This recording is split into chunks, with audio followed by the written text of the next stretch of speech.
think they'd also have nudity in the very first episode. Oh, Are we getting nippies or are we getting cock? neither. Pretty much just Aw. an ass shot. Sorry. Yum yum. But it really goes into how stupid cancel culture is. So I find that really interesting. That's very telling for her, yeah. She's basically calling out all the points of accusational BS, which is fair.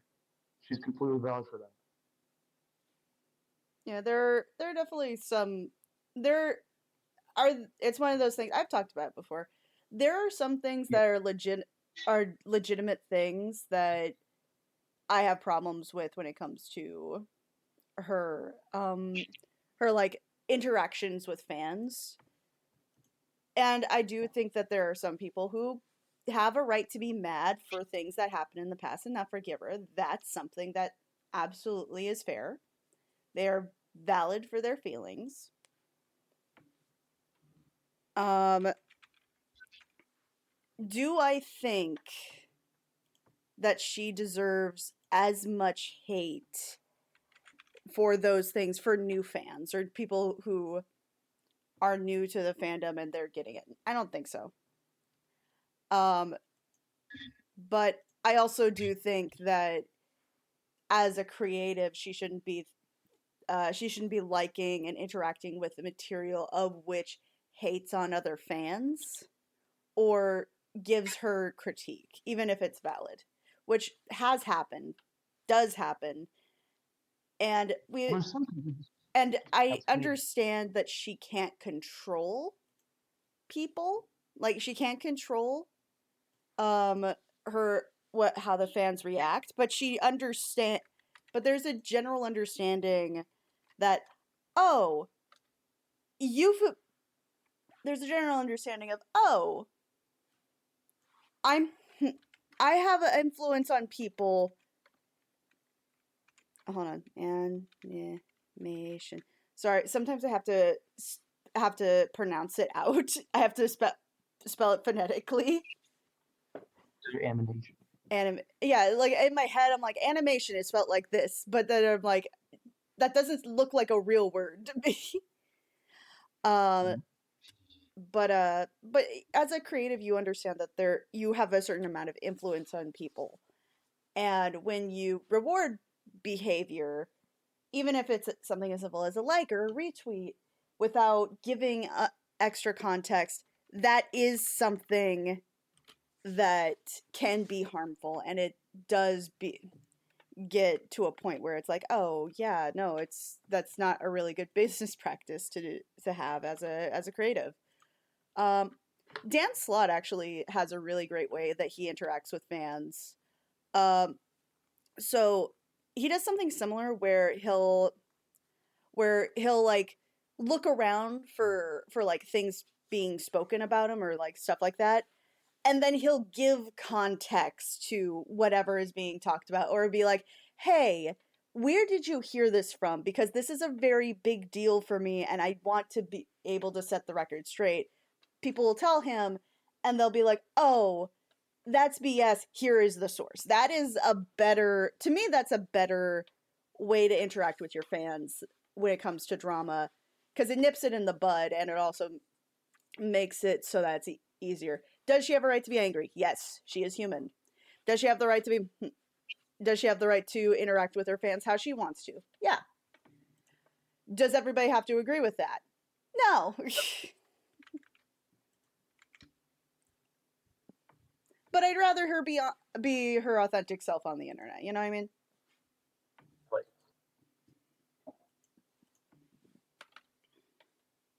well, I gotta go because I have Okay. class. Bye. Be I safe. can my Have brain's still. fun.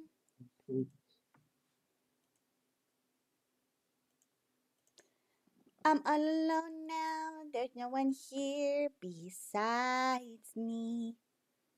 My troubles have all gone. There's no one here to red me.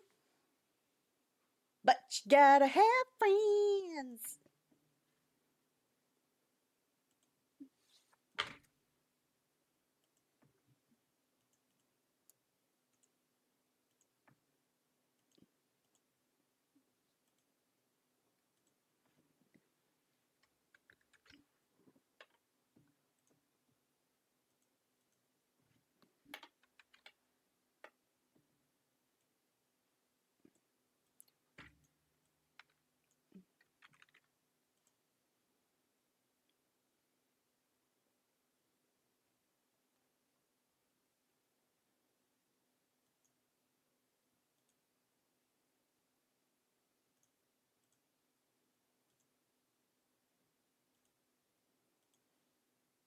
Na-da-ba-da-ba-ba-ba.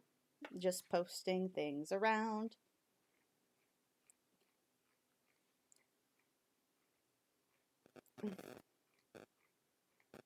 Posting things around. Yes, I'm posting things around.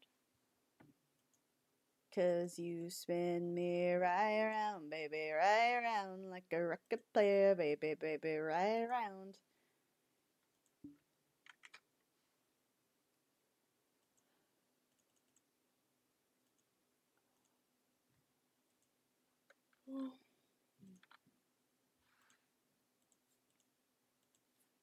Oh, I forgot to turn on music.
All right.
Hey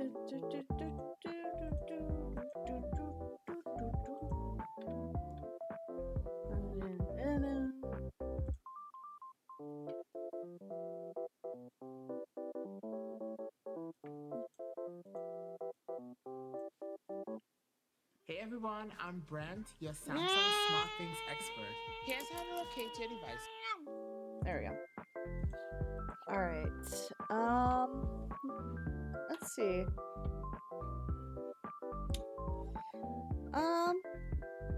Yeah, I'm gonna. Sir.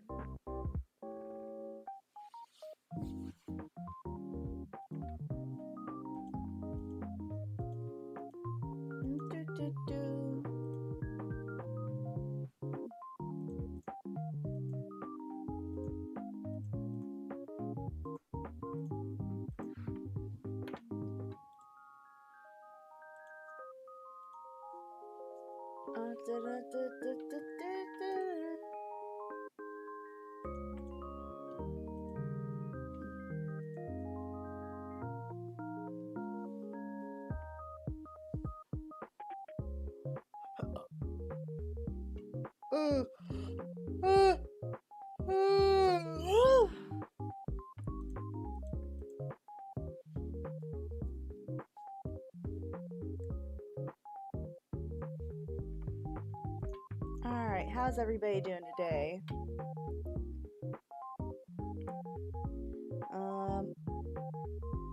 Let's here. Let's see what we got for. Let's see what we got for our. Let's see what we got for today, because I know that today we're gonna try to finish up.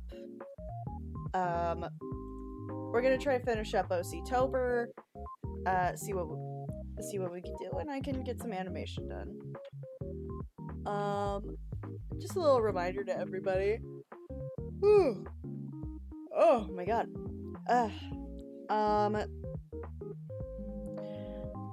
The OC-Tober, just a little reminder that, from now on, I don't know if you guys have found out already, but I will now be streaming it once a week in the evenings. It'll be a shorter stream, I think, probably like 3 hours to 2.5 hours. But just something to keep some engagement going. Let's see here. Okay, so today is casual clothes. That's kind of hard because most of my characters have casual clothes. Shoot. Let's hear. Yeah, most of my characters have casual clothing. It's not like a unique thing. They're not dressed up like Leilani, where it's like, oh, I have like a dramatic magical girl dress, even though I'm pretty sure that even that would be considered casual, like maybe without the hat. Like it would just be really chill.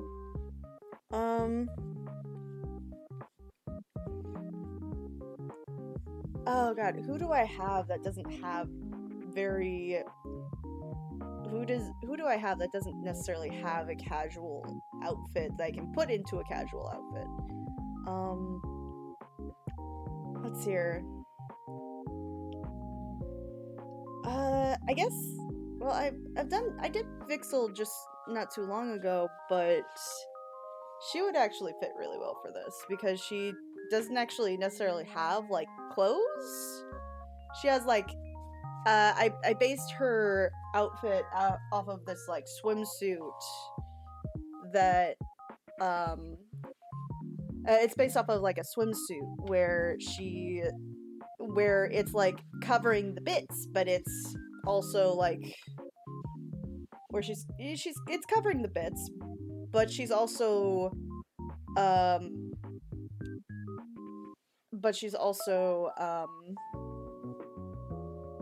God, brain.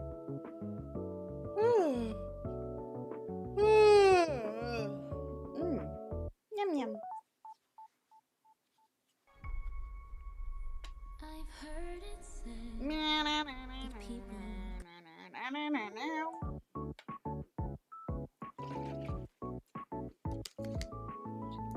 Let's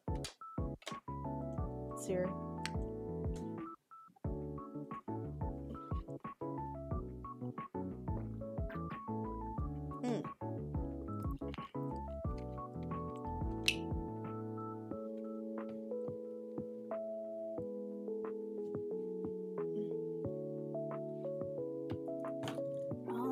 All right. So let's just get started on something.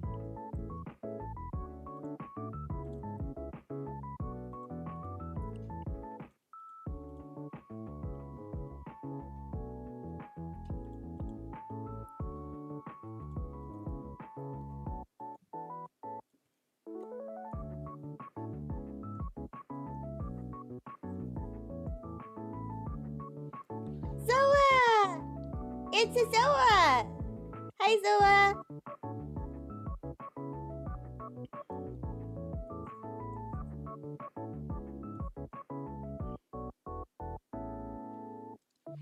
Good morning!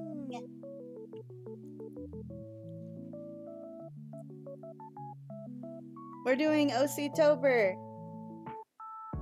Yum yum.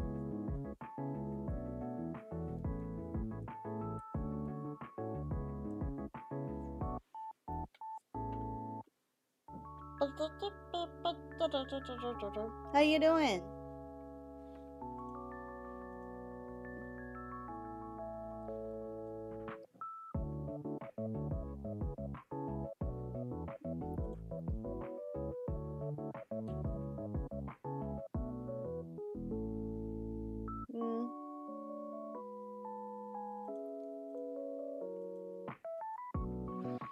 Aw, I'm sorry. I'm sorry that you have to work.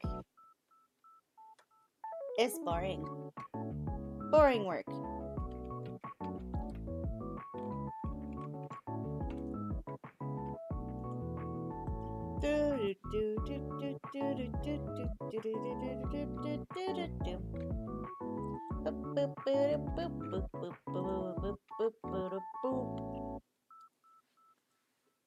Oh, shit. That's not what I meant to do. Shit. How do I do that? No, I can't unpin it! Oh, well, I guess that's just gonna be there. I'm good. Today is OC-Tober, so I will be doing,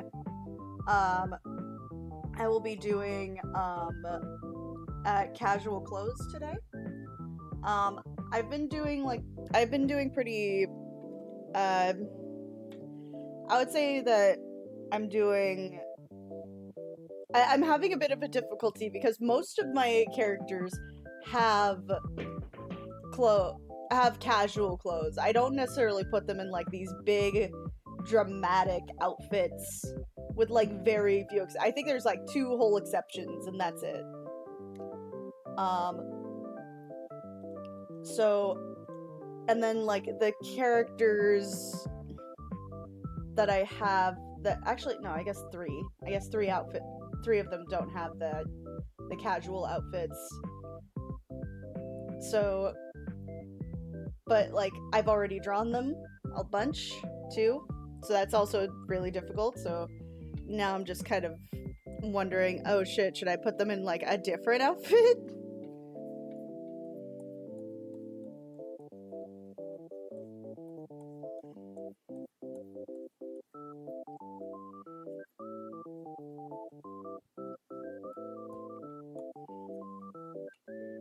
PJ Doodles! Yeah, I did do PJs. I did PJs. I just did PJs the other day. Let me see if I can find it.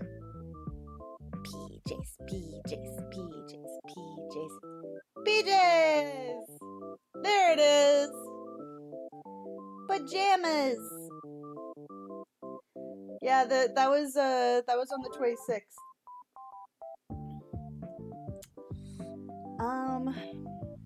So I guess what I'm just gonna do is like just draw a character here.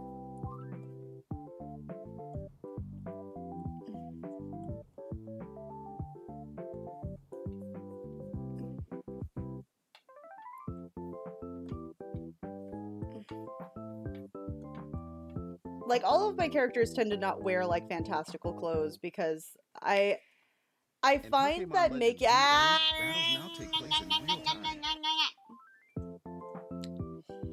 I find that the I don't know if it's that I don't like drawing fantastical clothes. I don't think that's it.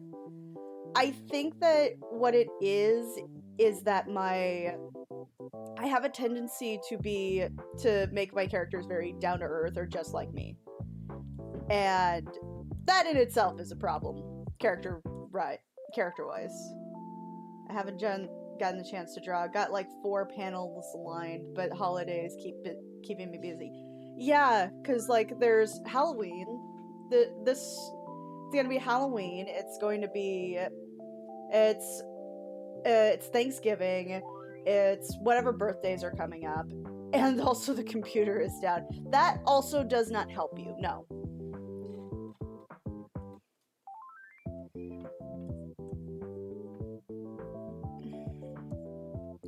This might be one of those times where I gotta get a figure.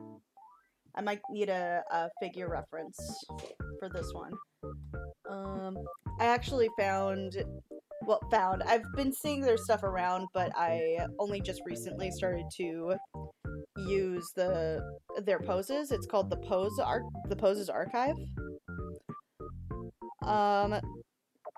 And basically what it is I don't know if they're a couple. I don't know if they just work together. But basically they'll have like their own, they'll have like poses, and they'll make like the female version and then the male version, or like they'll have like a nice reference for a good angle. I think my only problem with it is that obviously it's not as posable as like a CS Paint one. But honestly, I would rather have a real reference to get a real dramatic pose than to use than to have to use like, oh, this is how I imagine it would look like from this angle. I don't know if I've told you this, but it's absolutely a joy to watch you mold your own style. Oh, you're proud of me. Thank you. I'm glad you're proud of me. I have been working so hard with that. Not even gonna lie to you. Trying to get my style to look as unique as I can is different, but I also think that sometimes I'm like, oh, I really shouldn't be doing that. I shouldn't be trying to achieve, like, oh, my style. I should be achieving how to properly get a reference right. Let's hear. I am definitely seeing a lot of potential NSFW poses, and I need to not look at those. Not right now. That's for next month, apparently. Let's hear. No. Maybe. No. That's for porn. That's not the angle I want.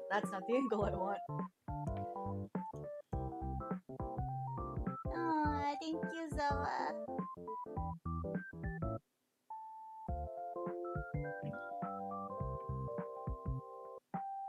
That's a bikini pose. That's a superhero pose. That's a superhero landing. That's also a superhero landing. Yeah! That's for porn. That is also for porn. That's for a gun. That has a gun in it. That has weapons in it. I'm so picky. I could just use anything, really.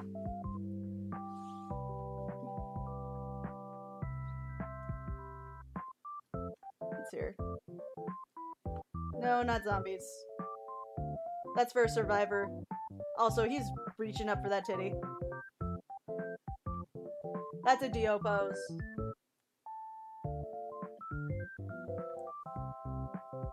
That's a kiss. I don't want to kiss right now. But I would like a kiss, but I want from my snuggles. That's a really nice bra. That's just generally a really nice bra.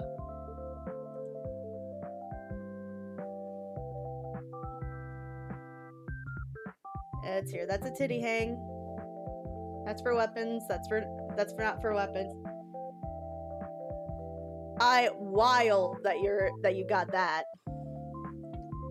Okay. I would love something like that, but not this one.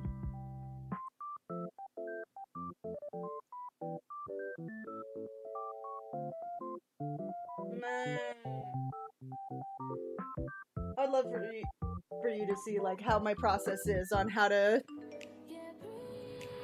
I giggle at seeing you draw references and angles. My brain does not compute. Neither does my brain most of the time. I'm just kind of looking at it going like, why? How do I make you move? That's a Dio pose. I don't know what that is. That's just an ass shot from a very low angle.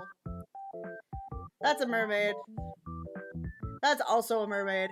There's a lot of mermaids. Too much of the face is covered. No.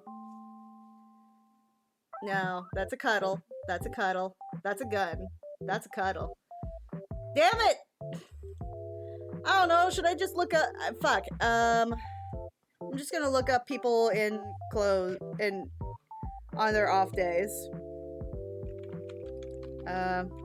Maybe... Most of my OCs are women, so... Women... on an off day of work. Alright.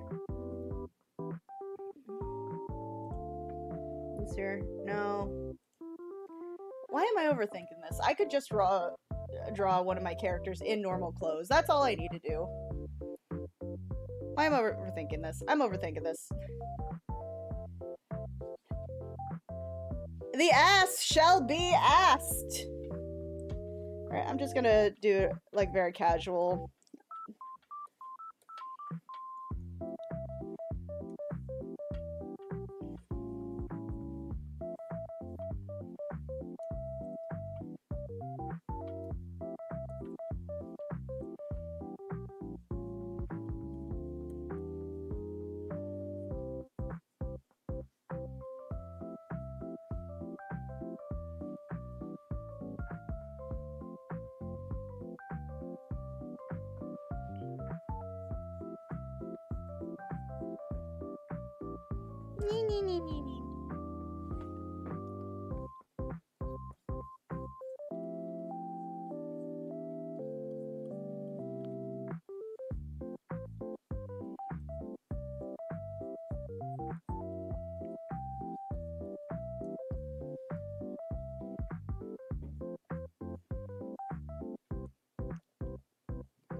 I mean, I could draw Emma. I haven't drawn Emma in a minute. I drew her like in the very beginning.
Can't believe I'm at the kids' My table. mom says you were only invited because Aldi can feed 10 people for $40.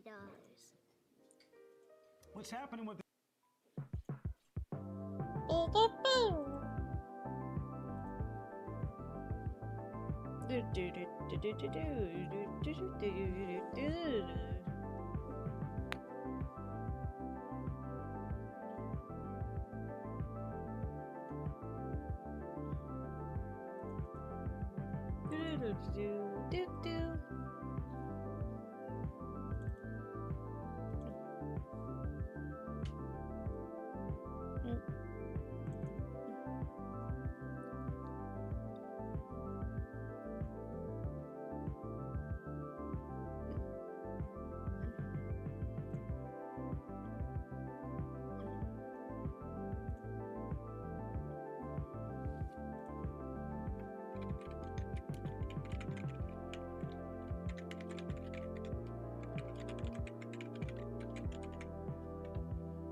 That's here.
Alright, there we go. There we go, I got something. We're gonna use Emma today.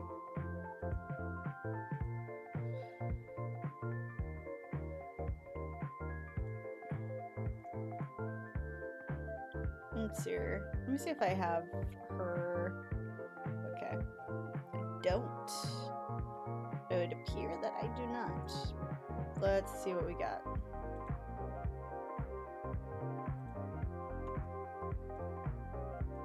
I've had some of these OCs for like only a year, so it's kind of fun to use them for something other than an art challenge.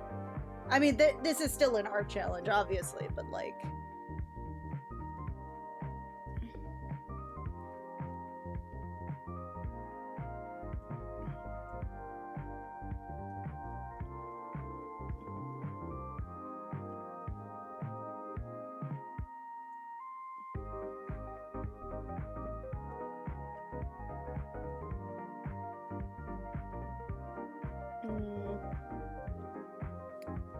Let's see here.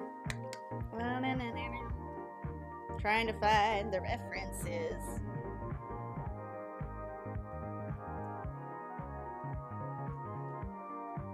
Maybe I should make Fakemon again. I've been thinking about doing like a Mega Evolution for some of the Pokemon. And I thought maybe... Okay, here it is.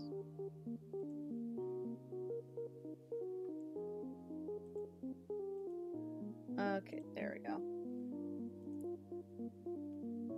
There it is. Okay, now I can do this, and then I can do this, and then I can do this. Alright. I'm gonna kind of change her design a little bit. Just to fine detail a few things.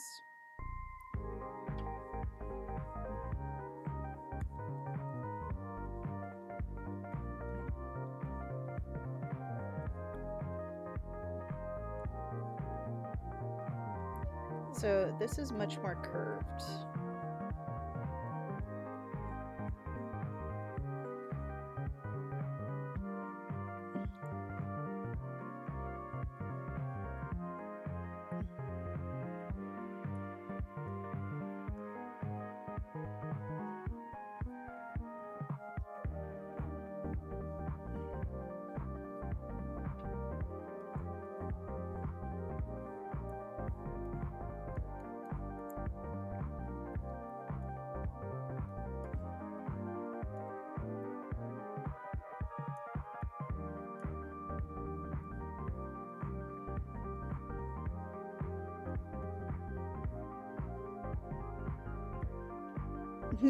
I love how her expression is kind of like, oh no, what a bother.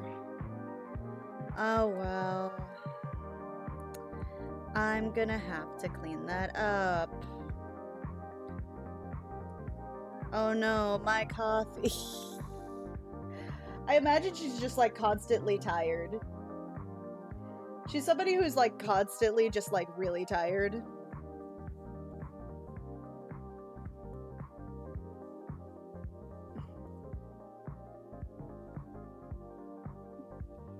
Oh no, I killed a great unclean one today.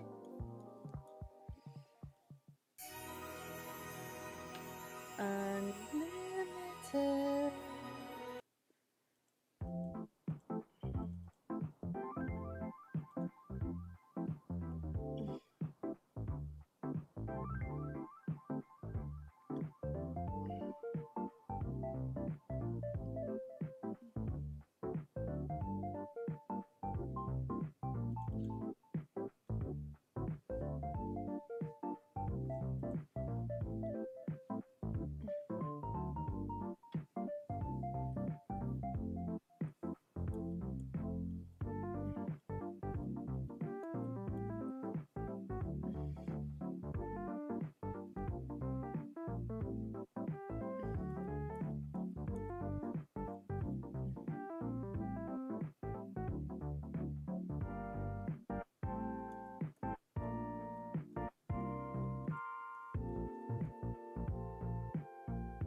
Oh, hi! Hi, Red Velvet! Oh, that's so funny, because, like, Red Velvet is actually, a nickname that my partner gives me. Hey, how you doing? It's a pleasure to meet you. Hi, my name's Crimson Glove. I am an artist. I specialize in... How's the arting going? The arting is going good. It's OC-Tober, so I'm making a bunch of my OCs do the challenge.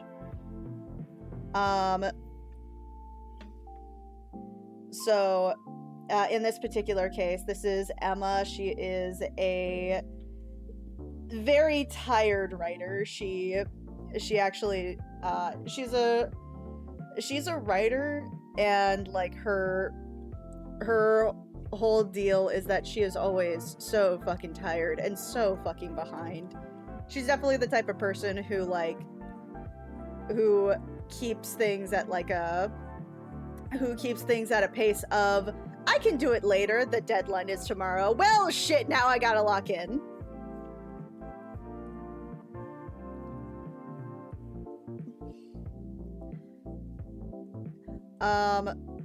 So how are you doing?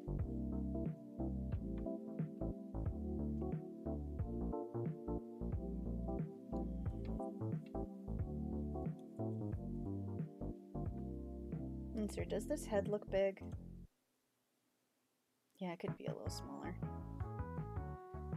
I'm good, got some breakfast, about to start animating. Oh, what do you animate?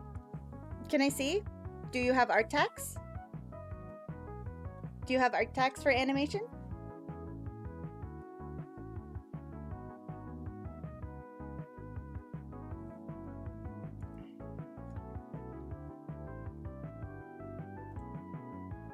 Yeah, okay, that's better.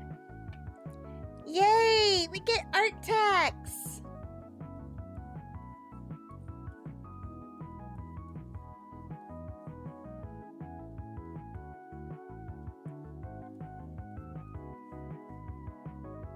I'm trying to learn how to animate right now. So I'm glad that you're like doing some starting just animating generally. Let's see what we got here. The fuck? Okay. Let's see what we got. Oh, that's cool. That's so cool. What project is this for?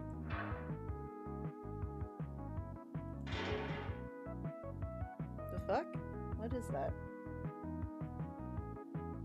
Oh, is this part of the horror thing where they have like things move and like sounds coming out of it? That's kind of cool.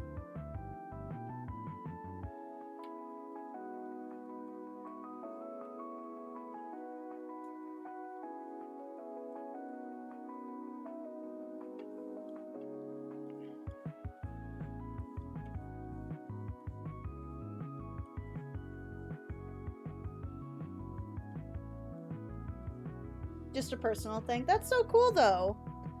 I'm glad that you're able to do that. I'm still trying to learn how to do certain things. My friend Spirit Shift, he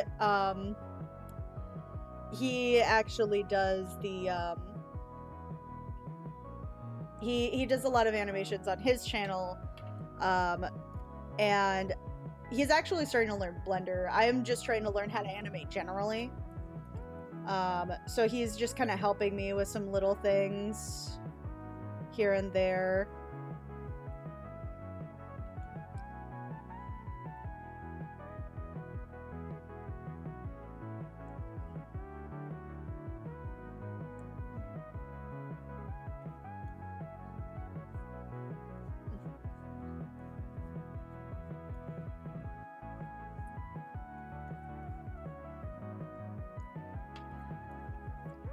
Thank you so much.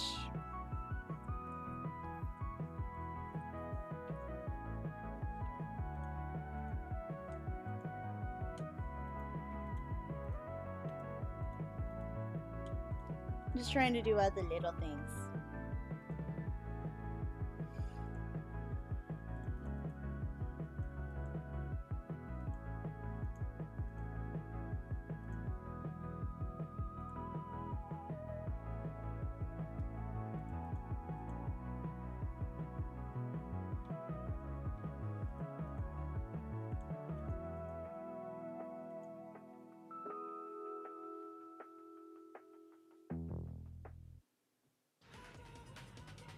Experience more. Oh! Takes care of lip. Yeah. Damn it. There we go. Yay!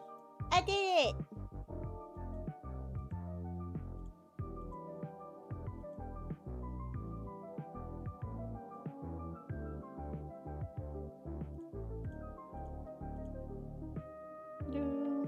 Breakfast eaten. Yay, breakfast!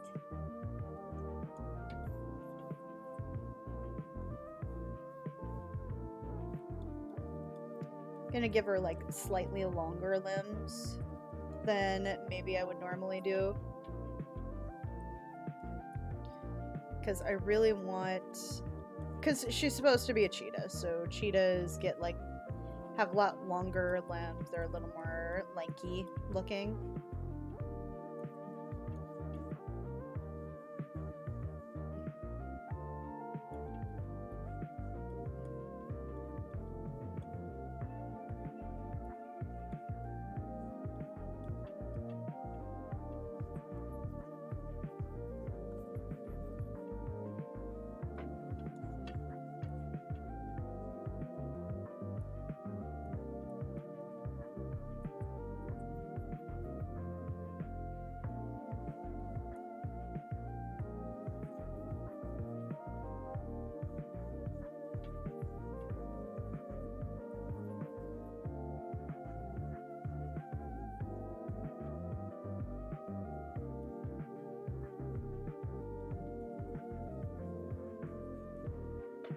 Yeah, there we go.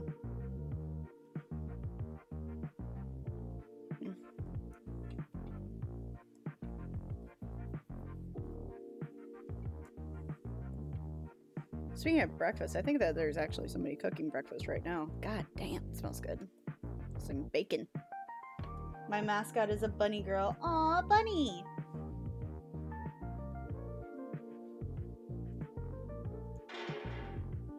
Sir. Let me check out your stuff. Sir, it doesn't look like your videos are out for the public. But I'm gonna hit you with a follow. There you go.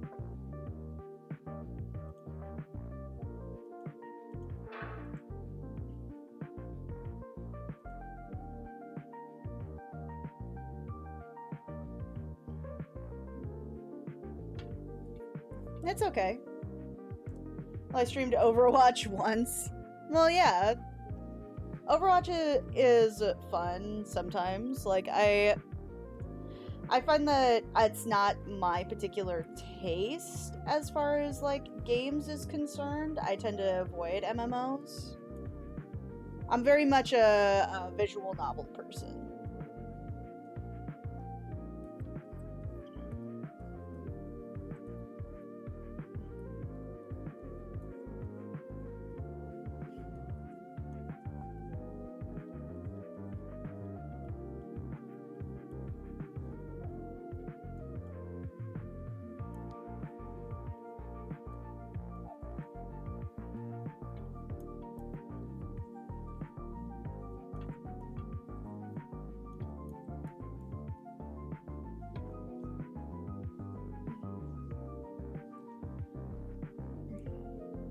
There we go.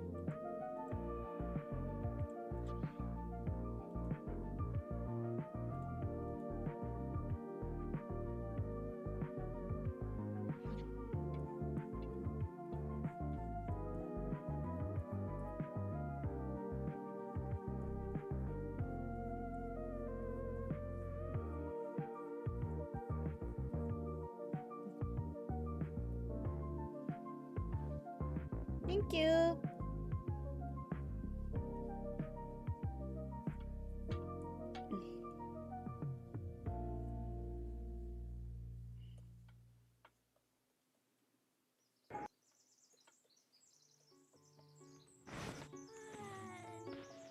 Neat.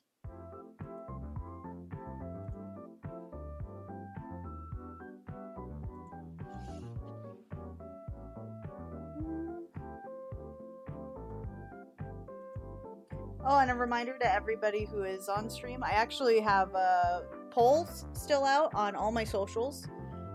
This is for what we're doing for November as far as like art challenges are concerned. So far, Tumblr is absolutely kicking ass right now. Usually it does, but in this particular case,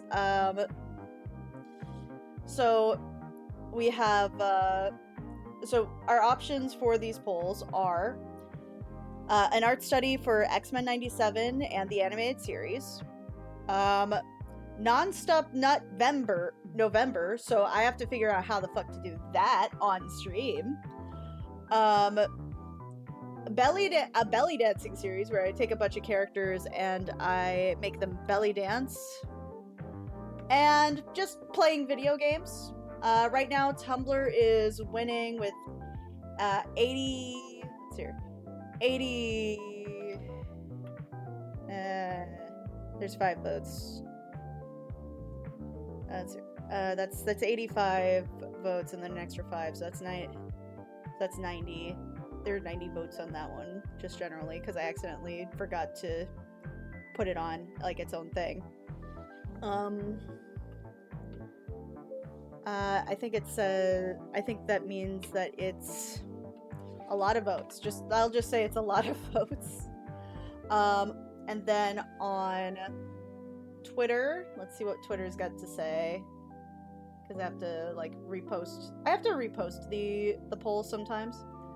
Okay, right now, Twitter is coming in with 5 votes for the whole thing. We got playing video games and belly dancing on the tops. Let's see here. And then on Blue Sky, we have... Hold on, I have to find it. It's here somewhere. It's here somewhere. Where are you?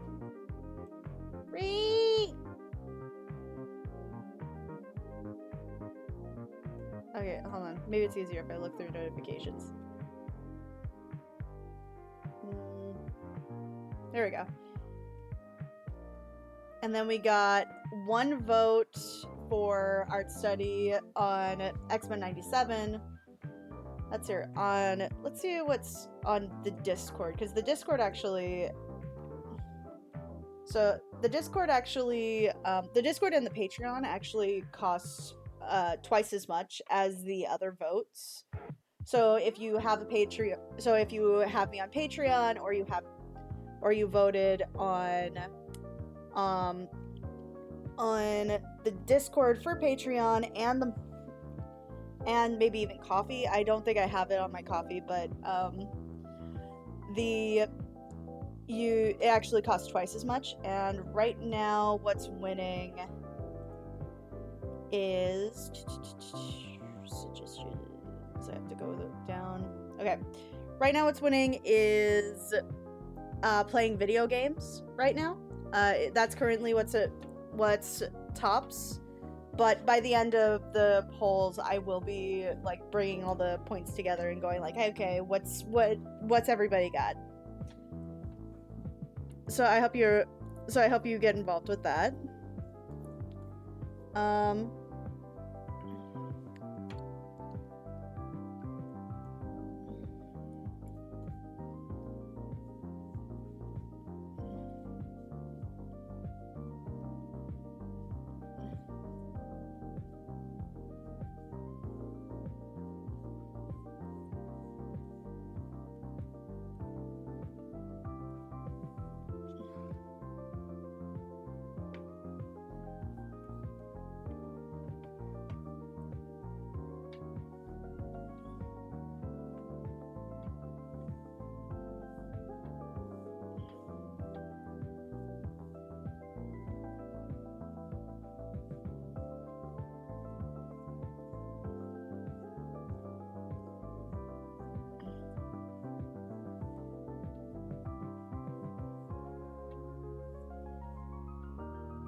I think I'm gonna keep her giant overcoat. I feel like that's still very much part of the silhouette that I got going on for her.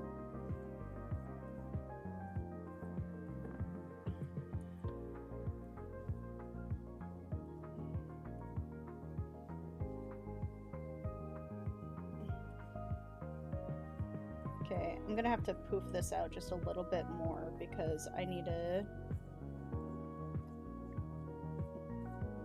make this waistband.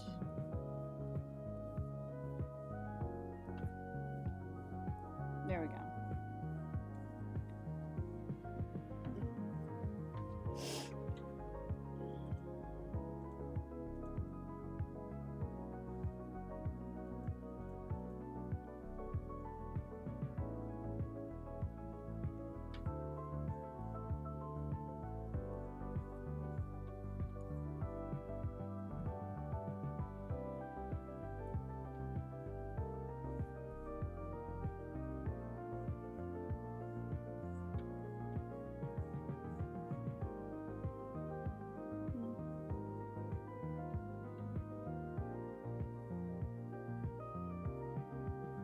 right, she's wearing heels. I don't usually draw characters with heels. I don't know, are heels considered casual? I feel like there are casual heels.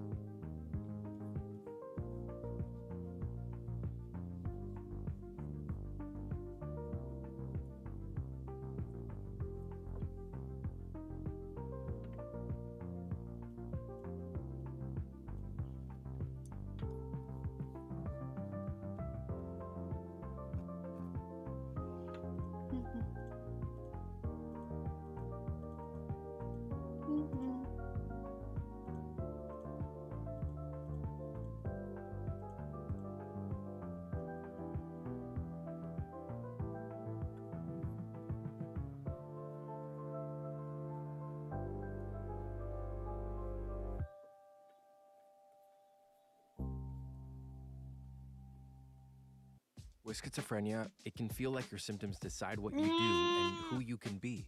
If you still have symptoms,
There we go.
There we go.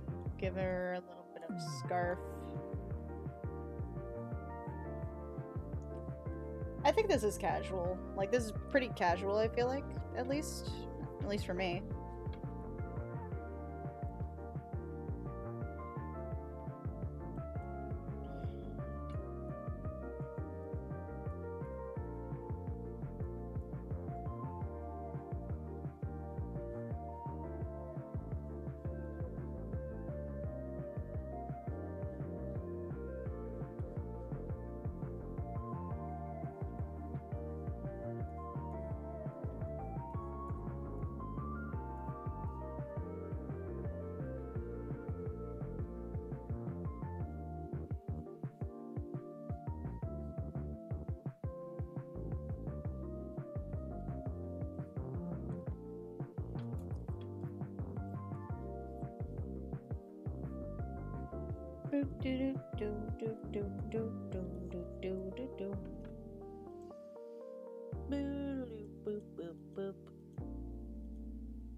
What's just as satisfying as hassle-free nicotine?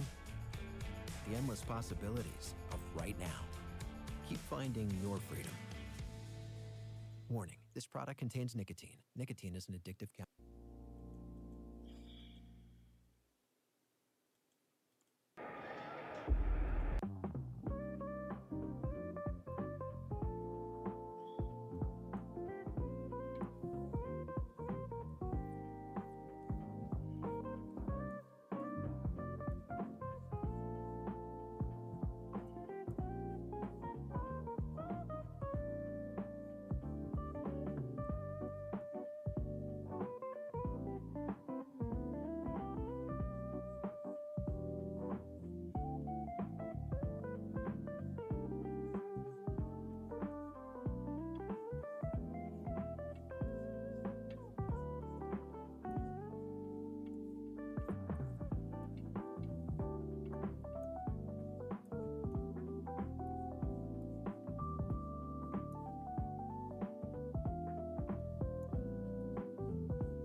There we go. Alright. Now I can get started on her. These hands are small. Or these hands are big.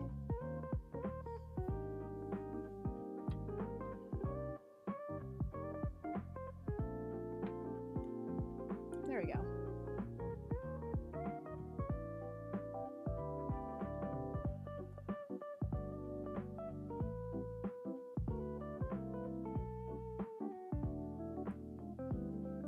There we go. Yeah, that's good. That's good. Alright, let's see.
Sincere.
do, do, do, do, do, do, do.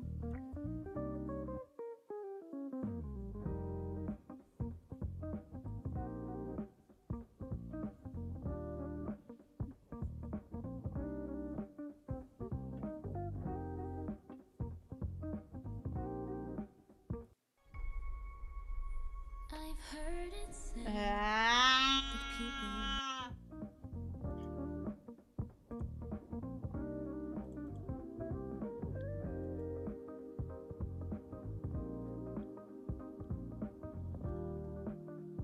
Hmm. Whew. Hmm.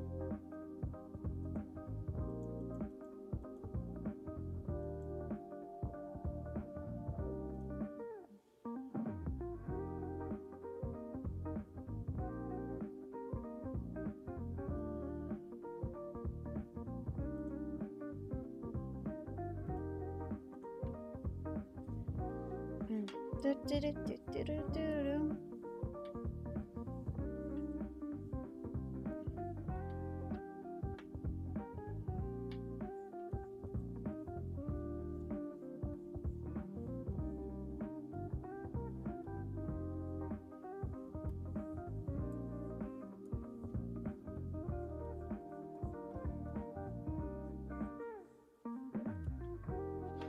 So I'm not doing like a full illustration of the character. I feel like this I feel like what I want here is less of a full illustration and more just like the general vibe of the character. Um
there we go.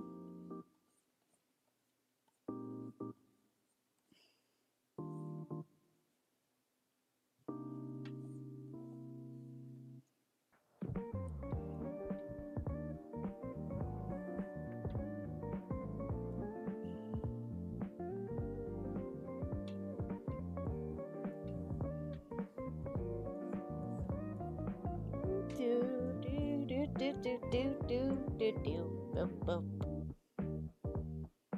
boop boop boop boop.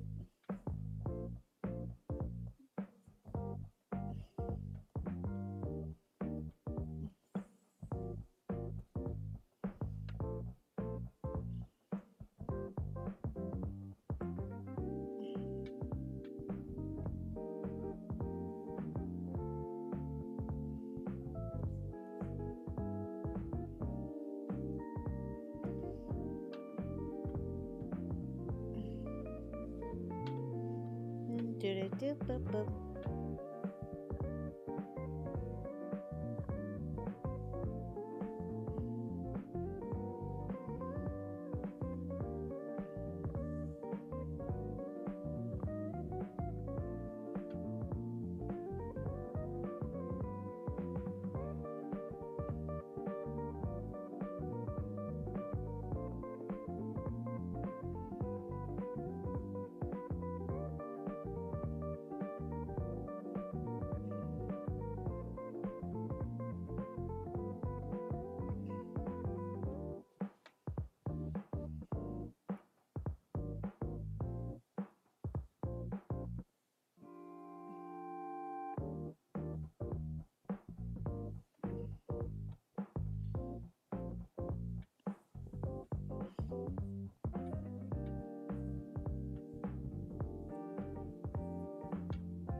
give her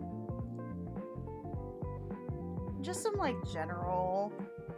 I would say these are going to be some very general colors. It's not going to be like a full illustration here. That's not what I want. But I want to at least be able to like get something here.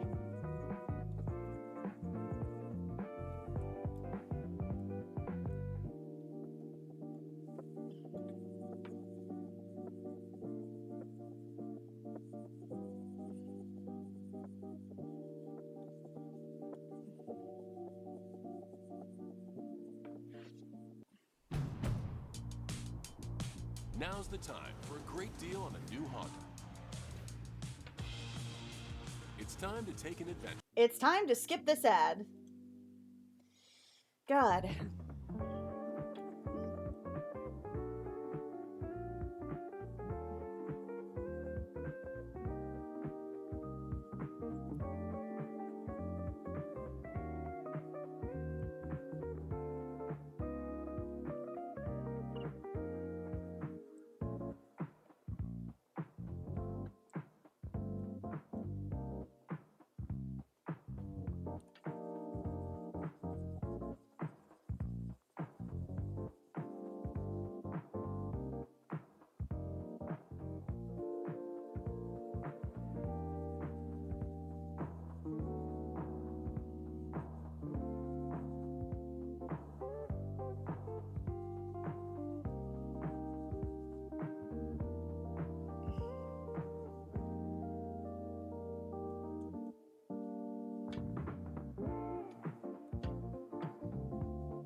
I keep forgetting to give people tails. I need to fix that.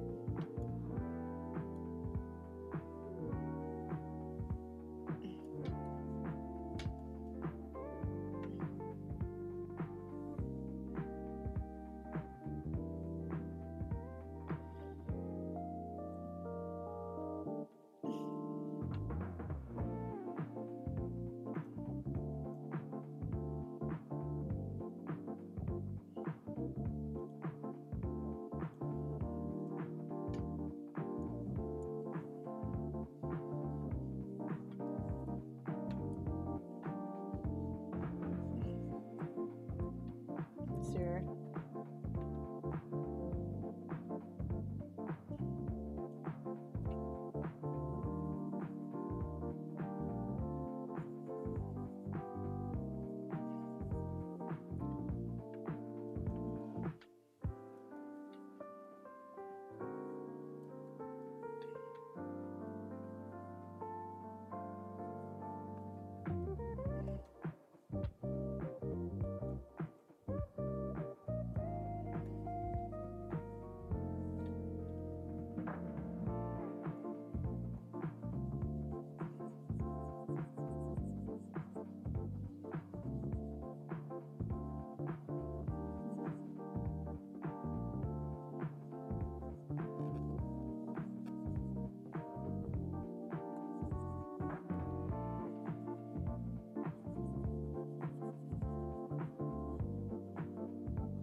Hi, Idea Maker.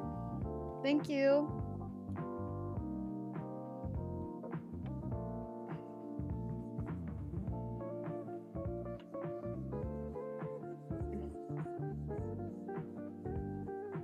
This is a very rough version of what I probably would do. I feel like it would normally be a little more intense.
Alright.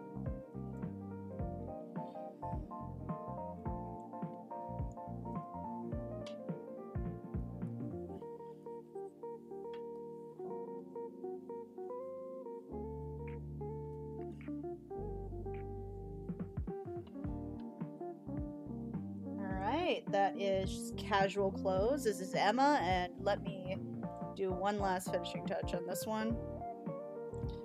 And that's that. There is coffee spilling on her perfectly good. There is a coffee spilling on her perfectly good clothes.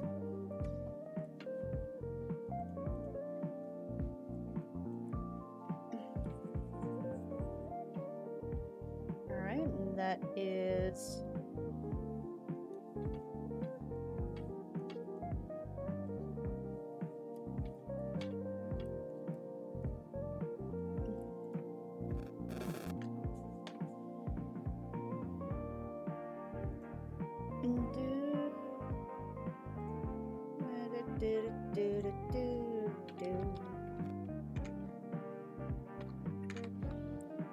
Alright, next up, because we're wrapping up. Alright, cool. Let's see, what is the next prompt on here? OC-Tober, casual clothes, video game AU.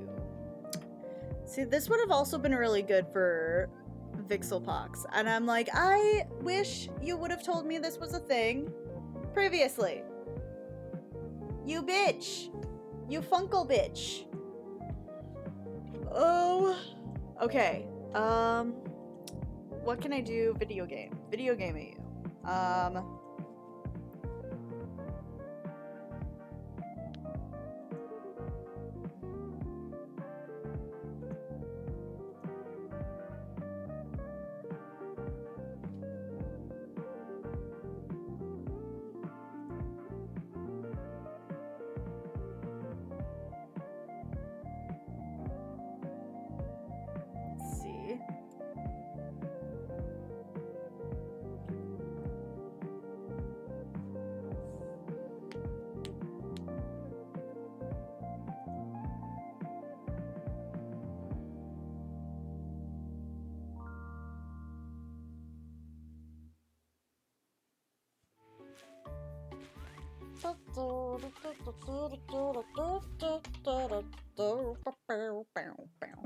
Alright, I'm kind of struggling with this one because that means that I have to come up with a video game character now. Or, like, put one of my characters as a video game character. Of course, that would be a really good way to, like, figure out pixel art. Okay,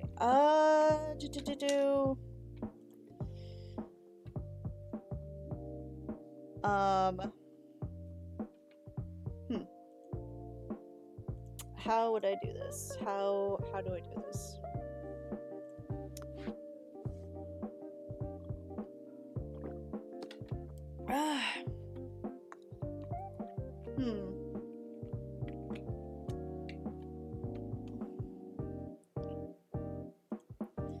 Let's see what we can do.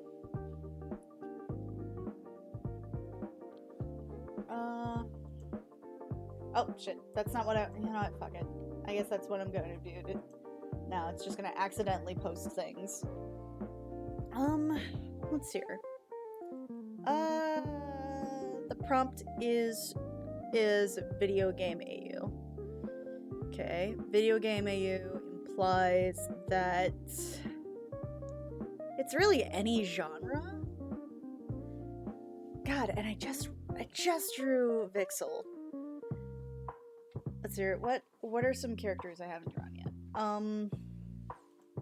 Because I have a lot of OCs. I do tend to favor some over the others. Crimson Glow being one of them.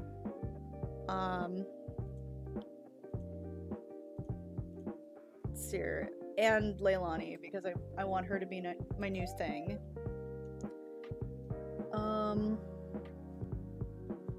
I've been drawing Rinda a lot lately. I drew Shemi, but I wasn't really happy how that one turned out.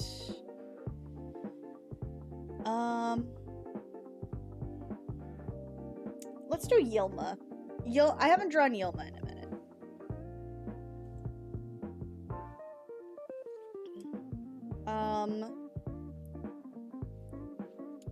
Or actually, you know what?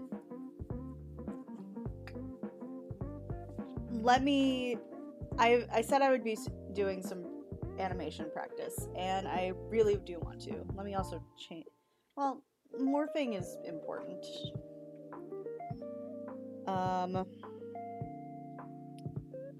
Let's hear.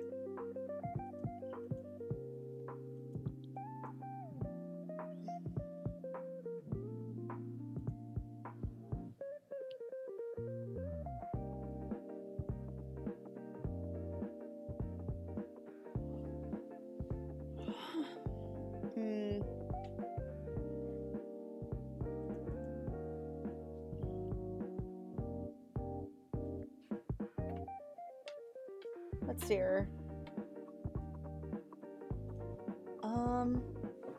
You know what? Initially, I did want to do some animation practice today, but I think I might just do like a full illustration.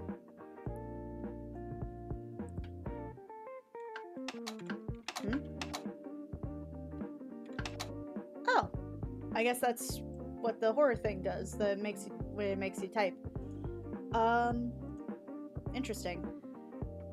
Let's see. All right.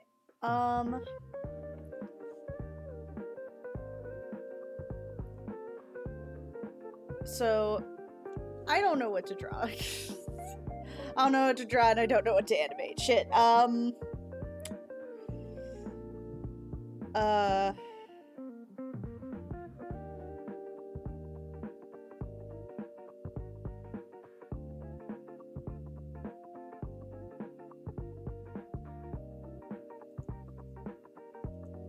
Let's see. You know what?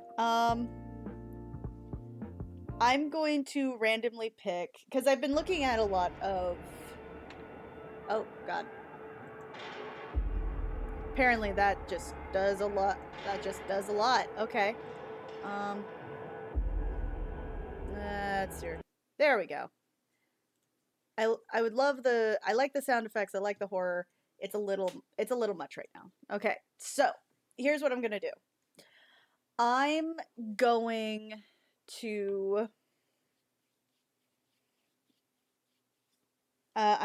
to do a full illustration for the rest of the time. But what I'm gonna do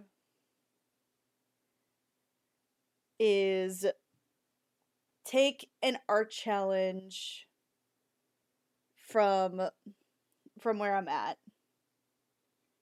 Like, I don't know. Actually, you know what?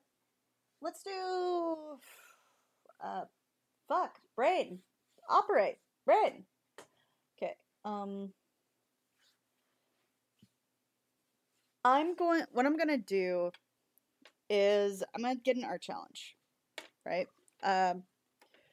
Something that I can illustrate relatively quickly.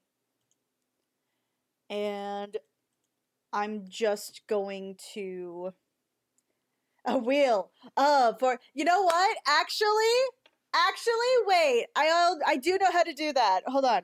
Wheel of I thought that. Okay. Wheel generator. Okay. Wheel of names. Here we go. So here's what I'm gonna do.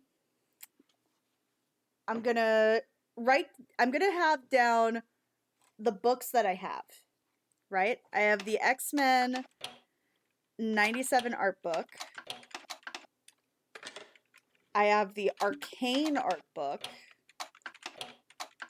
And you know what? Just because I just got them, I'm also going to do Vampire the Masquerade.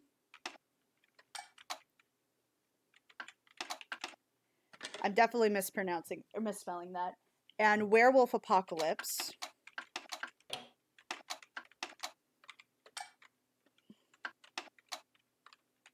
Mushy mushy. Hey!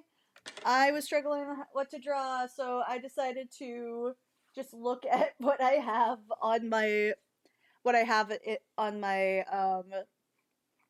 my bookshelf and see what I got. So right now, let's hear. I got My Dress Up Darling. I'm gonna do a full illustration the rest of the time. Let's hear. I have a lot of comic books. I have a lot of D&D stuff too. Okay, D&D books. I need like an actual bookshelf because I have some of my books, like some of my D&D, like no, not like I have my my Star Wars RPG books under my bed and a few Right. others. I don't like. I've heard it's not good for books to be kept that way. I believe not. Like, well, I mean by which I mean like stacking them. Let's see. Yeah, it does cause some indentation. Kept them there for a couple of years by this point. Oh. Alright, let's do Absolute Wonder Woman. By the way, awesome book. Absolute. And you know what? Let's just do Wicked for the hell of it. All right. So, let me also switch up. How you doing, Moth, by the way? I'm doing all right. I didn't join because like I was anticipating a spot check in my apartment. Ooh. Like a I mean, like it wasn't too bad. Like they were just testing like the water, testing the fire alarm. Oh, okay. Give me 1 second. I need to. I did have to make. Sorry. I did have to make sure it was like. I did have to make sure it was like the place was decent though. Right. I please forgive my horrible please forgive my horrible organization when I show this, because unfortunately I am going to be showing my regular browser, my like ongoing browser. Hold on, there we go. All right, those are some statistics you probably shouldn't be looking at, but here's the important thing. I am going to draw from these options of books that I have. These are real books that I have on my bookshelf and also next to me. Oh, wait, what happened? What did I do? Yum yum. Yum yum. Yay! So this is what I'm gonna do. Please ignore all the tabs I have for Opera. But you have so few tabs. There's not even that many tabs at all. Yes, that's the truth. That's the truth. Oh, some of them were collapsed. No, they're not. Shut up. So here's what I'm gonna do. I'm being real though. No, You have very little tabs. Like, it's amazing how few tabs you have. Don't tell anybody else that. Or actually, do tell everybody else that so that it's true. All right, you know what? I'm also going to put one more book on here. Actually, they're not actually books. It's my tarot card deck. Yeah, that's as good as any. Right. I think I also have a tarot card deck. I haven't taken it out in a little while. All right, so here's what I'm gonna do. What I'm gonna do is I'm going to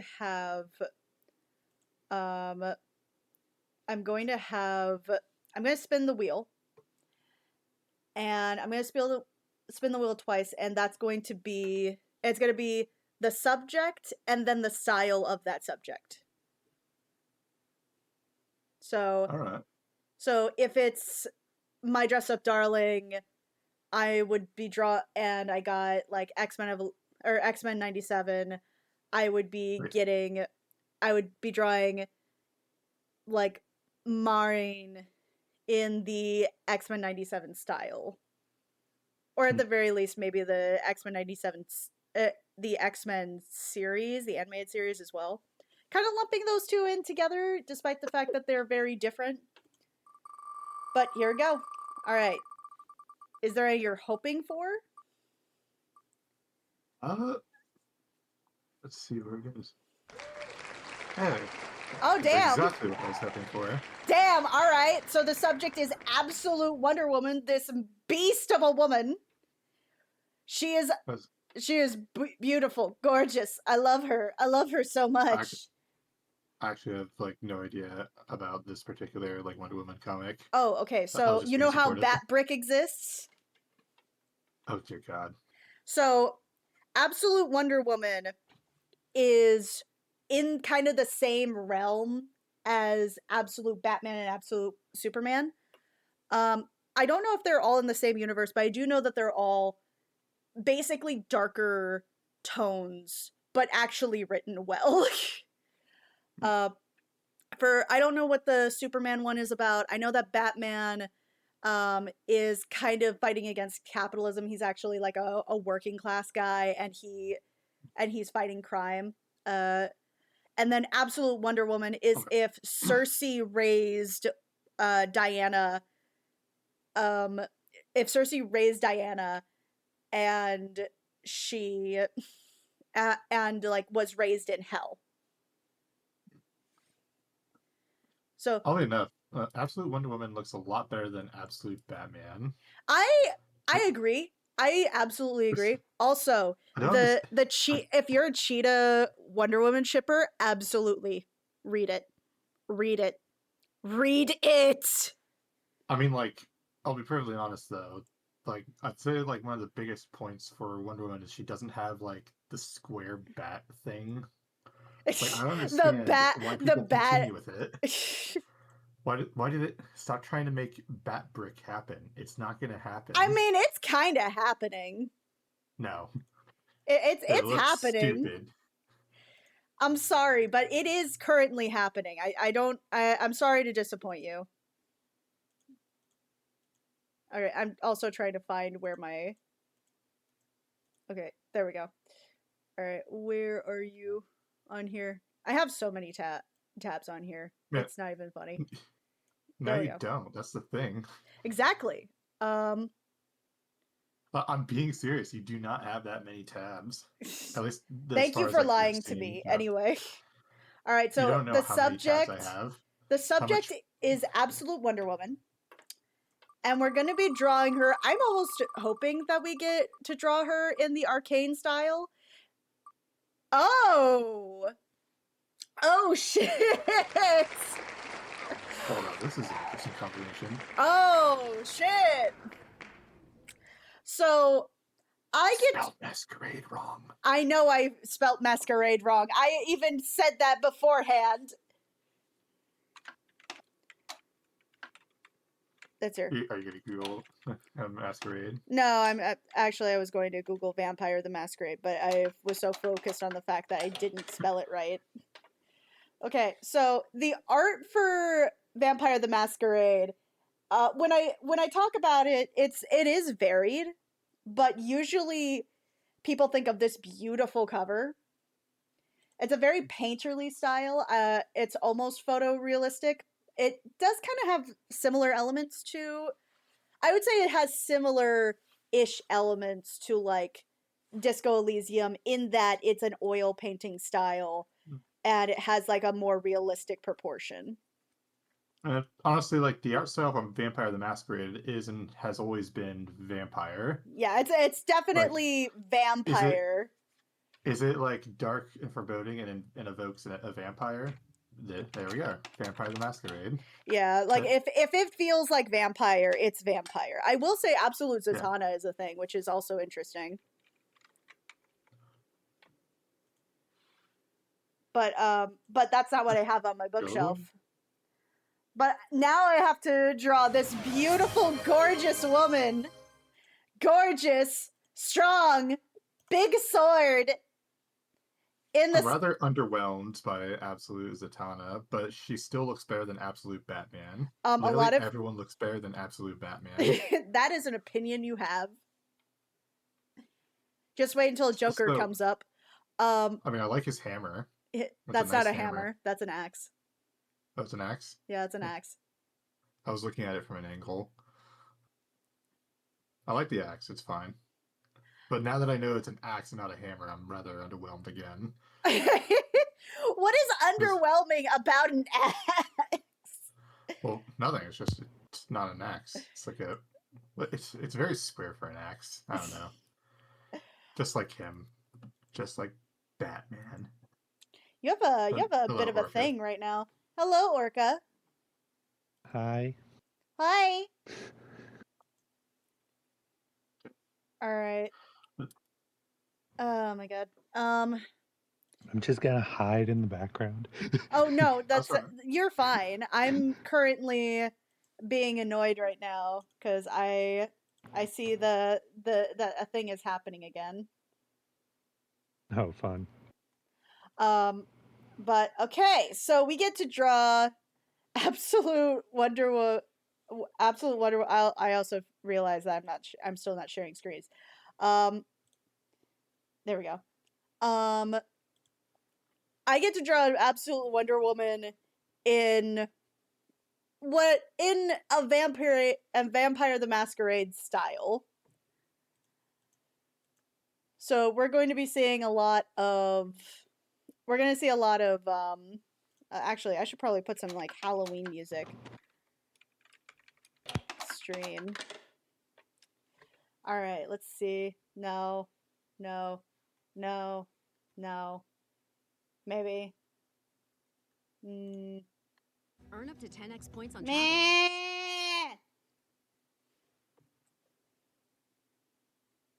Okay. Come on, ads. Keep going. Thank you. I can finally do the skip button. All right. I can live with that. All right. You booped the snoot. Do you not use AdBlock for YouTube? I've tried, and every time I tried, it somehow finds out that I have, and then it says, "Oh, you have to, or else you're gonna be banned from YouTube." Are you using Chrome? No, I'm using Opera. I mean, you should use Firefox, but that's just. Firefox it works sucks. on Firefox. Well, it allows AdBlock. That's good enough for me. All right. So for the rest of the time, also, when was the last time? Sorry, I'll let you go on. All right, let's get Vampire the Masquerade on. When was the last time I used Opera? The last time I used Opera was like. Well, no, I was gonna ask when was the last time you used Firefox. Yeah. The last time I used Firefox was, I would say, I would say, God, it's been like pre-COVID, I want to say. Pre-COVID. That's quite a long time ago.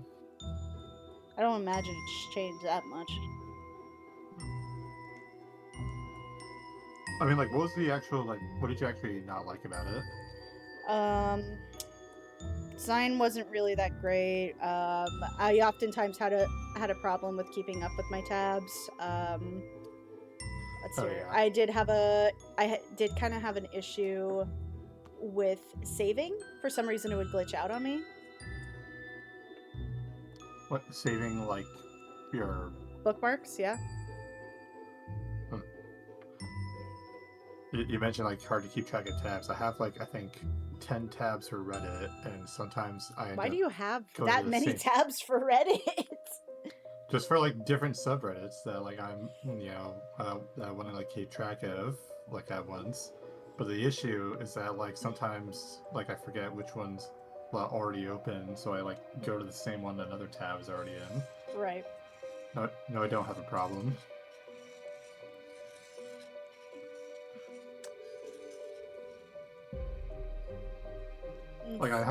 Like, I have more tabs for, like, Reddit than you did that entire, like, for everything you had. So your point about tabs for, like, Firefox is kind of valid. It's hard to keep track.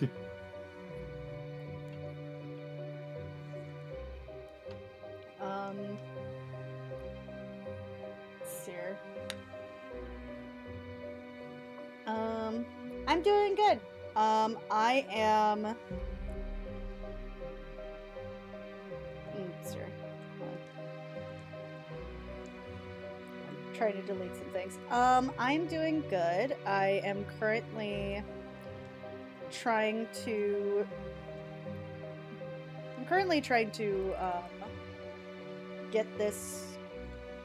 Get like just a block of what I want to do. And yes, Wonder Woman is my kryptonite. Absolute Wonder Woman is hot. She's got a fucking skeleton horse with wings. And she's built like she's gonna destroy my life, and I'm gonna like it.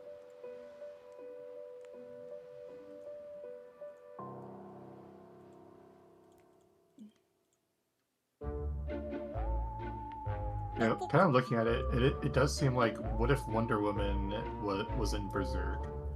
What if Wonder Woman was in Berserk? Like, she even has, like, the sword for it. It's literally like the Dragon Slayer. I mean, valid. I think that's valid. Like, I feel like they did it on purpose. I wouldn't be surprised considering she's literally raised in hell, so big badass sword works. But also, like, it kind of seems like, also, like, what if Wonder Woman starred in Hades? Also could be valid. Although, like, I guess not quite in terms of, like, what actually happens in the comic, but, like, yeah. But the design is there. You know those times where you're like, if it was written by a man, if it was written by a woman? Maybe. Like, Wonder Woman's Absolute Wonder Woman. I'm seeing like the spread of Absolute Wonder Woman, and like the first two, I'm like, yes, next one. Oh, like there's nothing wrong with it. The art is fine, but like, Which spread? It would be the spread where she's kind of posing like delicately with the sword, and she looks really skinny, and I'm like, oh. Okay. And the very next one, yes! Which is drawn by Jim Lee.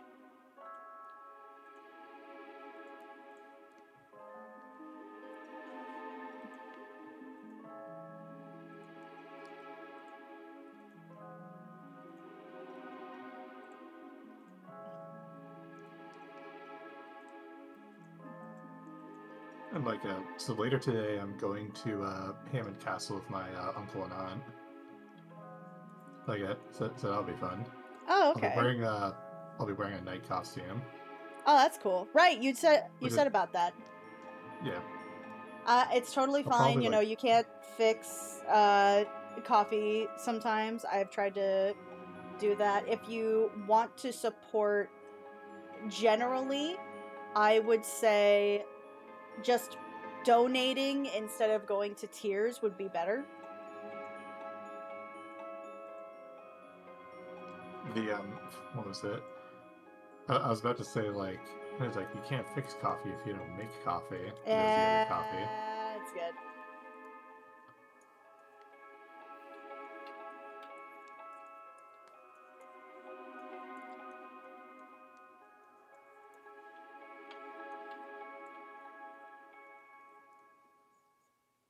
Alright, I'm going to make a bunch of little tiny red eyes. It's not gonna register as eyes initially.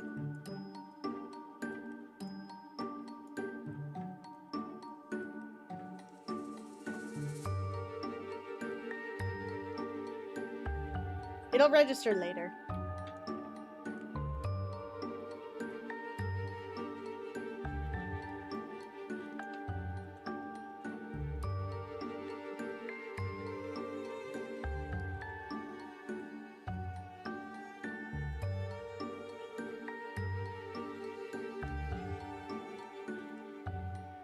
How you doing, Orca? You've been quiet. I'm doing good. Just playing some Skyrim. Oh, okay. Thanks, Skyrim.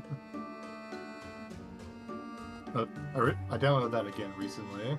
Oh yeah, Like, how's it? after, like, it's alright. I downloaded, like, I think I mentioned, like, I downloaded, like, actually, I don't know if I mentioned this. Like, I downloaded, like, a mod list from Lobbajack. Mm-hmm. It's, like, one of the bigger ones. I just wanted to, like, include everything, like, Safe for Work, like, NSFW, like, just everything. It was, like, 200 mods, and I had to download it, like, well, I had to, like, restart some of the, like, a part of the downloads, like, 4 times. And also I had to, like, do, like, a free trial of, like, Nexus to get, like, some of the mods, like, auto-downloaded. Which ended up turning into, like, a real subscription, because, like, I forgot to cancel the free trial. So, it's alright. I might, like, take advantage of, like, just having a Netflix, not Netflix, a Nexus Premium. Me personally, I'm kind of a vanilla player. Yeah.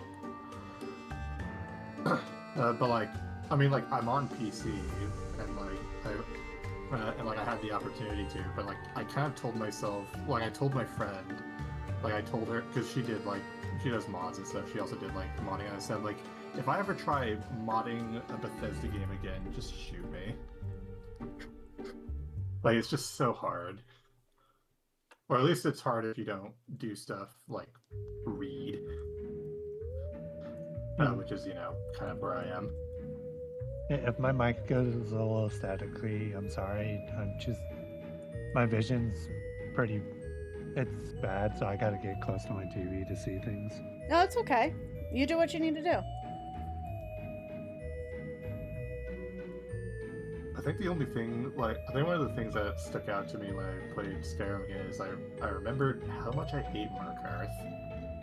That's an awful city. Oh, it is absolutely a tough city to deal with.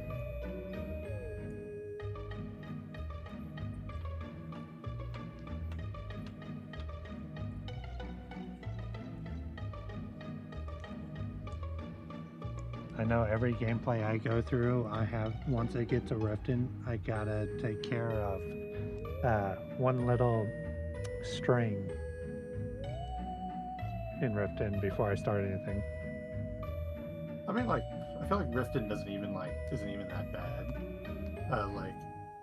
Like it's like a whole thing where, like, they're all saying, like, you know, Riften's, like, you know, the crime capital of Skyrim, but, like, Markarth is just, like, that's where all the tough, like, morally great quests are. Or even, like, just the evil quest, like, in the house. Like, it's just, like... Yeah, you're talking about the like, Moloch Ball. Yep. Like, and it's just all in one city.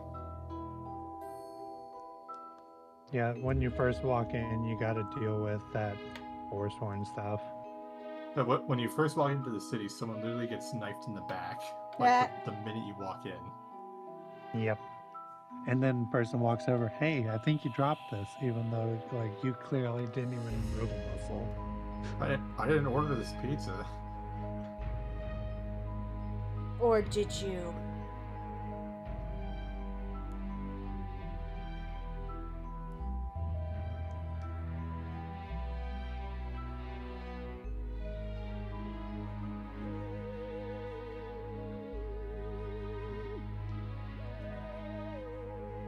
Yeah, right now I'm doing companion stuff.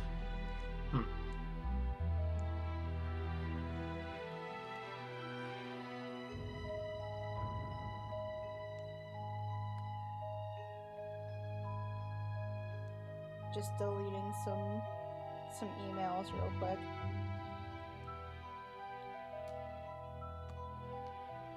Okay, there we go. All right, back to what I need to do.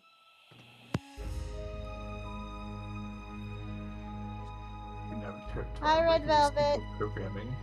Helping a friend with gesture. I need to work on my gesture. I think animation is definitely helping me learn gesture, but I think that I'm definitely I definitely need to work on maybe a little more, because some of my stuff does kind of become very, very stiff.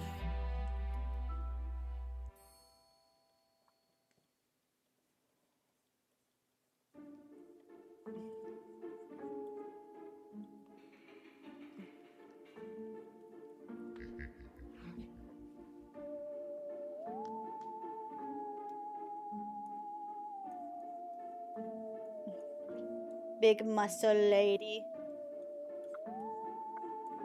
I've heard Vampire the Masquerade Bloodlines 2 was finally released, and oh yeah, it wasn't received well. Ooh. It's been in development for I don't know how long now. If it's taken a while, that's probably why it hasn't been very well received. Usually when a product has taken a certain amount of time, like there's like a sweet spot, right, of like things taking a long time because they need the long time, and taking a long time because something happened, or because there's like internal shit. For example, go ahead. For example, Food Fight. Food Fight had like a huge budget. It had like a huge budget. It had a huge amount of time. Unfortunately, they lost all their data and they had to make it up in like the last few minutes. Not even minutes. That's being generous to the talent. Unfortunately, it was more. Sorry, God. I mean, like, the thing is, though, like, Masquerade Bloodlines 2 was announced in 2019 and it was released last week. Yeah. Around. The thing is, Silksong has been in development for longer. Yeah. And it has been released to good reviews and stuff. The thing is just that Vampire the Masquerade Bloodlines just kind of shuffled around to different developers. Yeah. Who had their own ways of doing the game. That's again comes in with what I was saying before, where it's there's a difference between something happening and that's the reason why it's taking so long, and somebody taking the time to make their material good. Yeah. Grant you, a lot of times there are times where there are times where unfortunately things take a while and something happened and you still get a great product. But if it changes hands so much, you get a hodgepodge of different messes. I think the thing that it reminds me of the most of is the game StarCraft Ghost. That was a game that like that was like a third-person shooter set in like the StarCraft universe back when like it was kind of in its heyday before StarCraft 2 came out. But they wanted to do like a sort of like they wanted to make like a sort of like third-person shooter tie-in.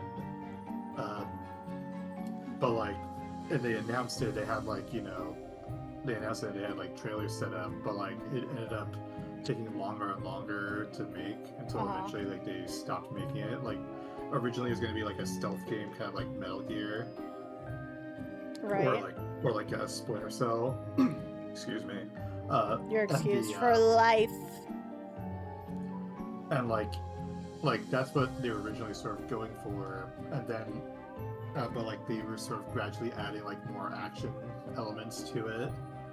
Like they wanted like more like outright like action fights to go on, and I sort of began clashing with like the mechanics and level design they were doing. Yeah.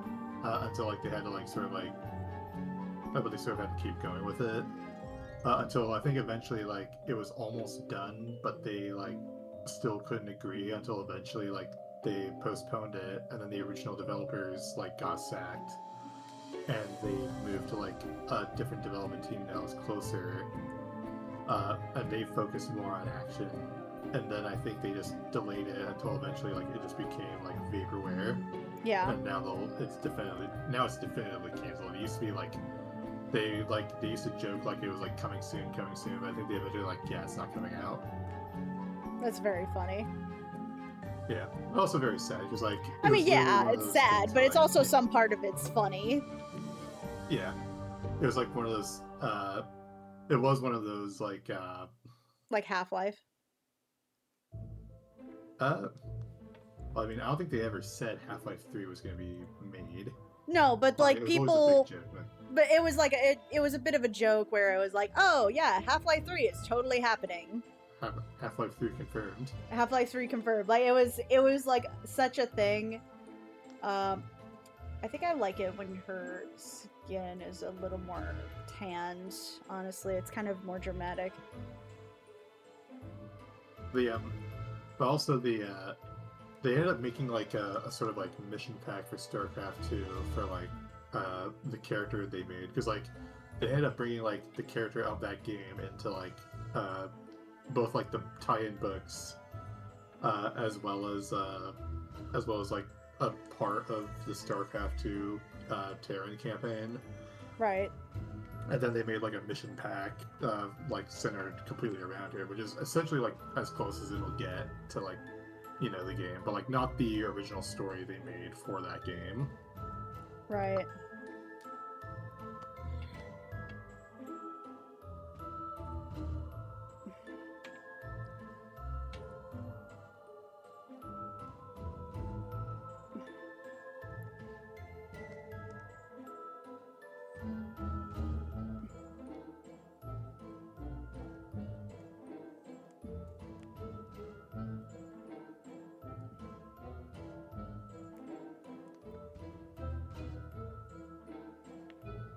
Let's see here. Sorry, I'm trying to figure out how to like build up the colors with the lasso tool first. That way it's a lot easier to build up later. But I also realize that she has a lot of like parts that have nothing to do with her skin. It's just yeah, she kind of has the actually like her design kind of reminds me of Nemesis from Hades 2. I could see that. There's a character, I think. I don't know if you've seen like images of her yet at all. I've seen a few. Not like to a degree like I've seen some of the original characters that were there and the original design, especially when I was doing the art study. I think I could show a picture at least. Yeah, I don't think it would be spoiling anything. Let's see. I need lighters and transparent.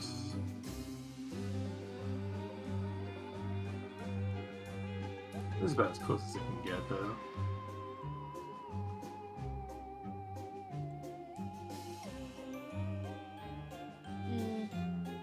I guess it's not that close, but like she has like the.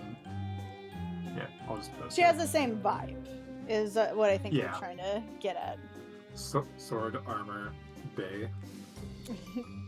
Mother.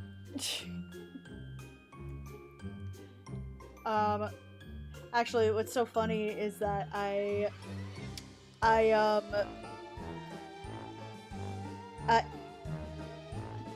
what's going through my head? You know what's funny? I think that it's wild being a monster fucker or a monster lover, as some people have liked to call it. But in polite company. In polite company.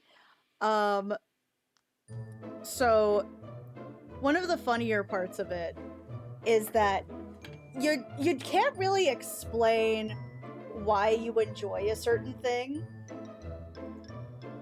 in the same way as you can enjoy other things. Because basically what you're trying to say is like, oh, I would like to have intimate relations with a giant beast of which is incomprehensible to mankind.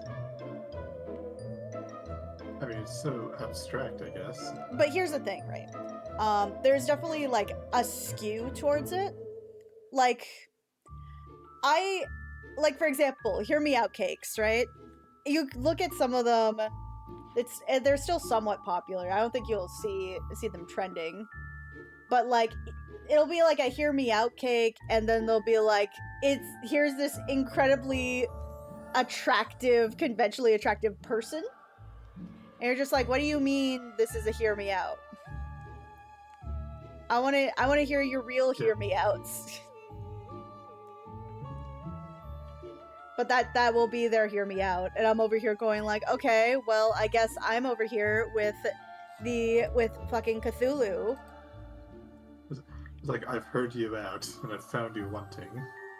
I've found what you desire as a hear me out to be less than desirable. Not that I judge you. I'm more judging you why you think this conventionally attractive person is a hear me out. Also, I'm sure you were wondering, but yes, you can have a bath with Nemesis. Yay!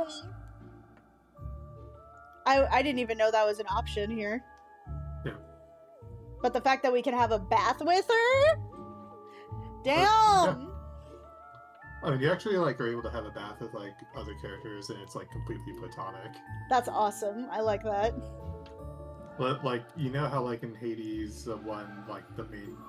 Well, actually, I'm not sure if you do, but like the main relationship thing is like, giving like the ambrosia bottles. Yeah. But in Hades 2, there's like a few more resources. Like there's different items for like stages in the relationship. Oh, okay. So like, if you can't give them the same item over and over again. No. Okay, like, that's kind of cool. I mean, I think you give them the like ambrosia bottle. Like it also like changes depending on who it is. Okay. Like for some like there's also like fishing lures, so like so you both go on like a fishing mini game together. Aww. But well, like, you know, it's like part of like the dialogue. Oh, but that's cool. Yeah, but it's also like the ambrosia bottle where like they remember like because there is also like the cafeteria area that there was. Right. I think the only thing that I kind of don't like, at least I don't know if it's changed for with like the official release, but I don't think you can like redo them. Like you can't have like more, and I wish you could. Oh, okay. So you're Because, kind of like, it is, limited like- on your selection then. I mean, like it's just that you can only do it once, Or else you have to so, like- restart the whole game. I guess. Oh, that's disappointing. But that is the thing though. Like it's not different from like Hades 1, but like it's so much more like it's just that much more detailed in Hades 2. Like not by a lot, Right. but like it's enough to where like I'm kind of disappointed we can't do this again. Especially since I botched the fishing minigame. That's funny. Let's hear. I want to try again. No, fuck you. You fucked up once. You can't do it again.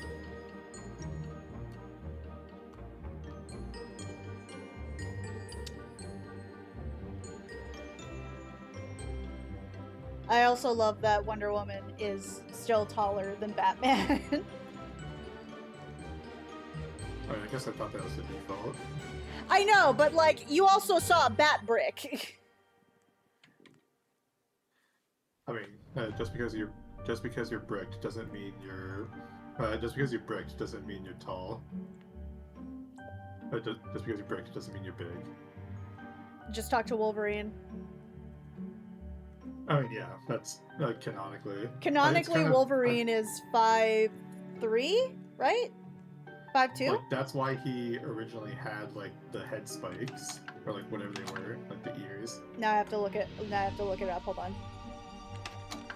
You're talking about Wolverine, X-Men with the yellow and Yeah. black suit. Yeah, he's 5'3". But like in the comics originally, like public perception has kind of become a little skewed because of like Hugh Jackman, who's like much taller. Yeah, I like, think also Hugh Jackman is 6'2", right? Yeah, 6'2". And because he's like the definitive Wolverine now, like it's kind of like I feel like if they ever did a live action like X-Men for people will be upset that they made like Wolverine short. Oh yeah, no, and everybody else is just like, where have you been? Well, that's the thing. Like, I feel like everyone else would be the people complaining, but like it's the people who actually read the comics who are like, no, he's always been short. Right. Like, that's his whole thing. That's kind of why he's a short king. Okay. That's why he's the Wolverine. He's small, but he's tiny but mighty. Get that short king representation. Because like Wolverines are a small creature, but like they're infamous for just like being like absolutely ripping apart like bigger animals that like mess with them. I think one of the funnier facts about Wolverine, right?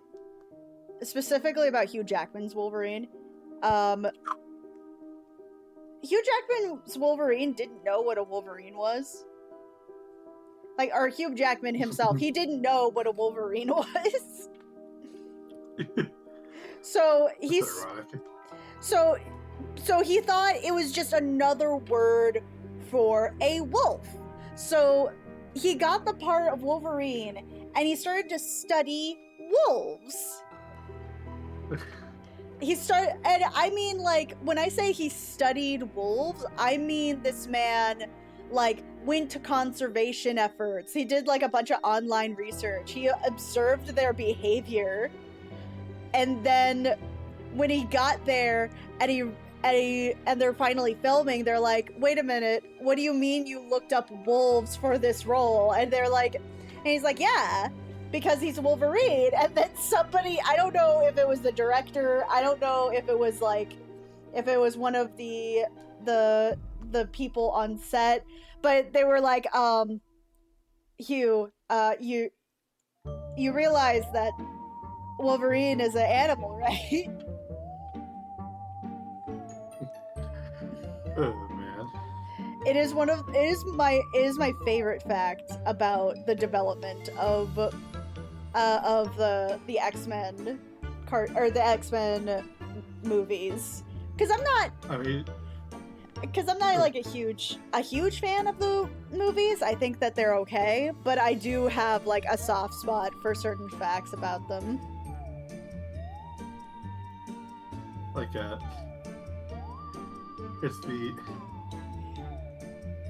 I feel like it's the I wonder if that took the wind, because like he seems rather like wolf-like in like the movies and stuff. Yeah. I wonder if it kind of like took the wind out of his sails. I imagine it did. He didn't lean quite as into it. I imagine. I just imagine like the look on his face where he's just like, oh. I mean, to be fair, like I know there was Google, but it wasn't like in your on your phone. No, no, but I imagine if he already had the mindset that Wolverine is a wolf, or because of naming conventions, he probably didn't even bother looking it up. I mean, like, I guess you would just Google wolf. Yeah, right. Like, imagine, I imagine that. Could you imagine, though, you're really excited for the role, you do all this research. Also, another fun fact, technically speaking, Wolverine is not even a Wolverine.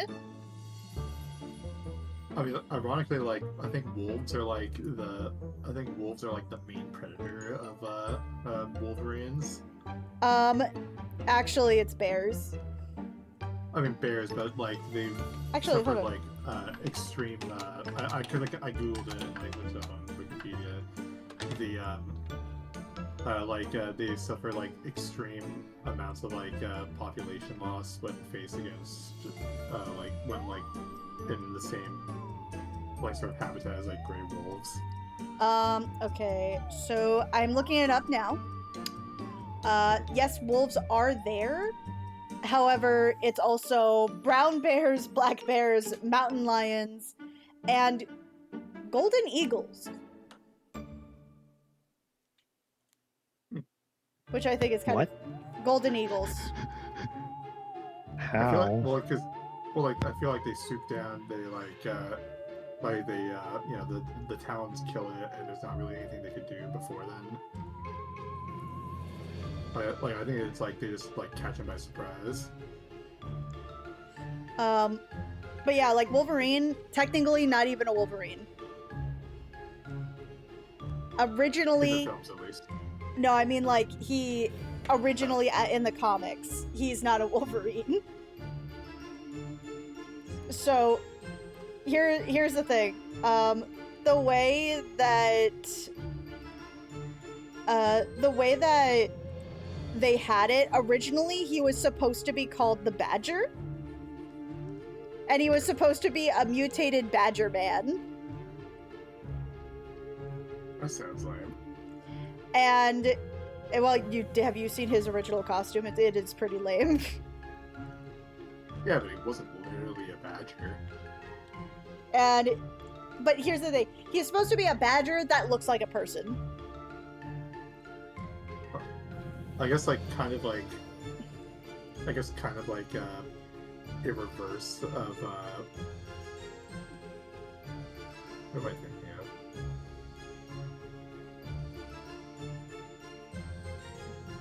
I forgot.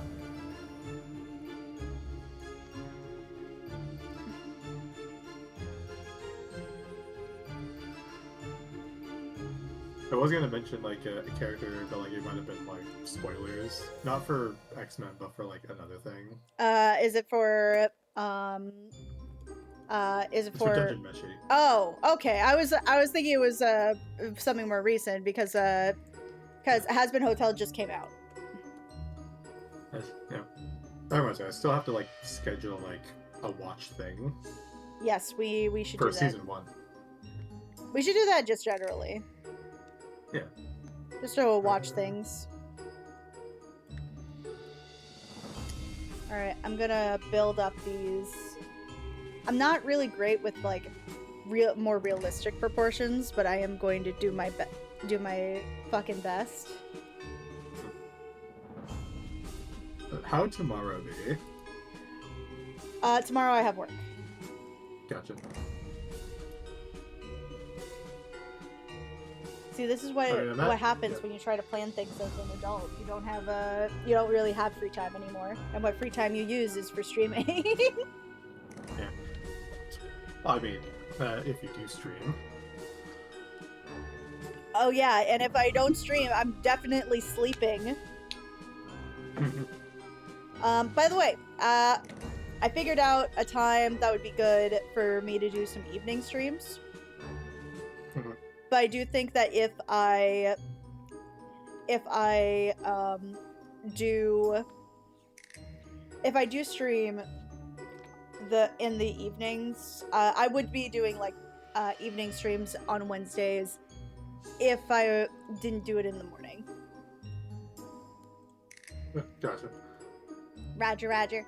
I guess just DM me like the times you're available, and I can like see what works.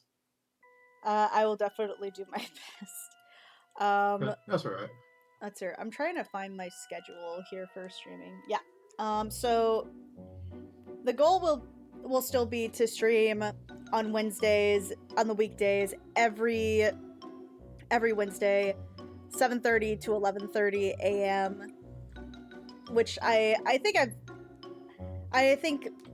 the only reason why I stream is because why I'm struggling is because this month has been a lot of, or last month I guess, no, this month has been a lot of me like going to work and they open the Wednesdays.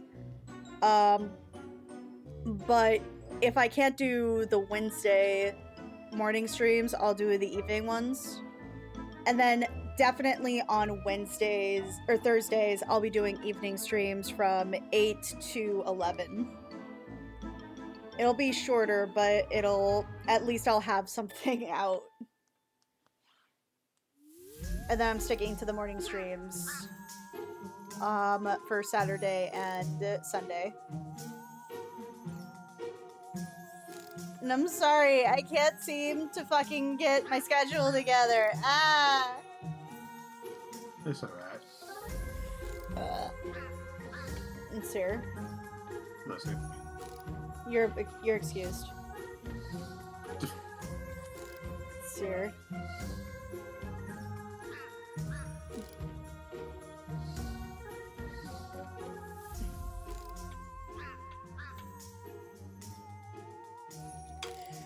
Sir, I'm gonna stick to giving her these kind of like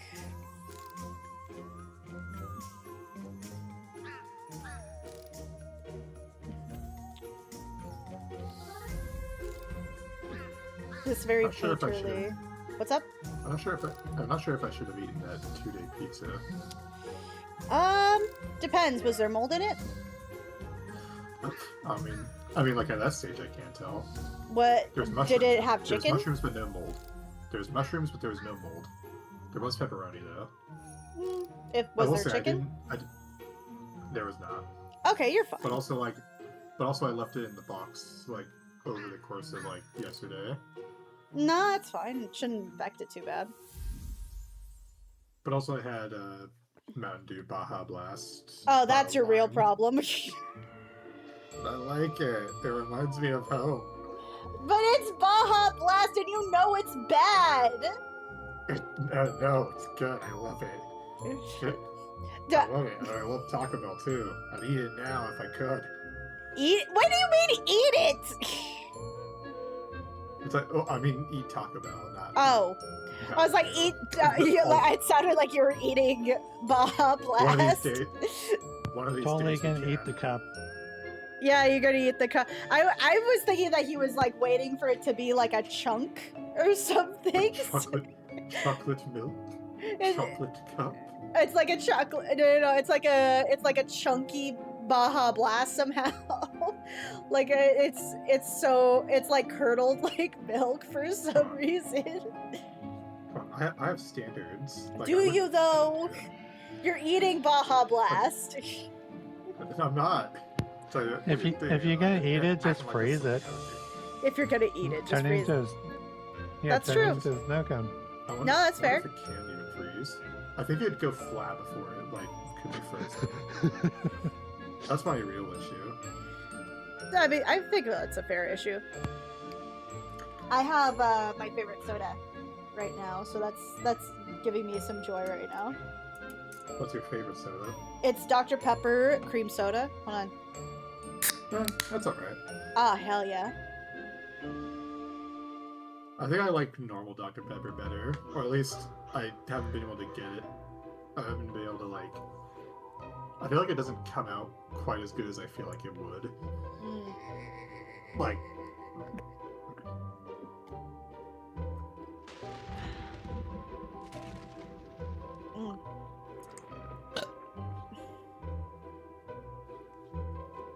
here.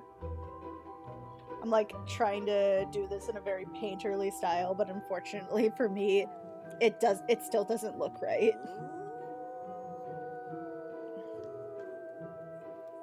But you know what? That's part of the process. That's part of the challenge. And even if I give up or it doesn't look right, I did my best.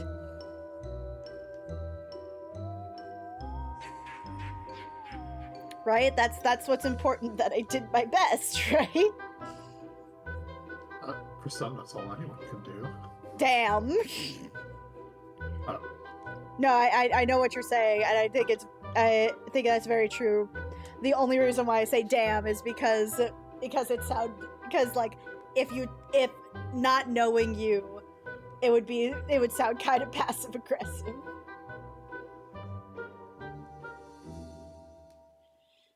But I do know you, which is why I take it the compliment. Thank you.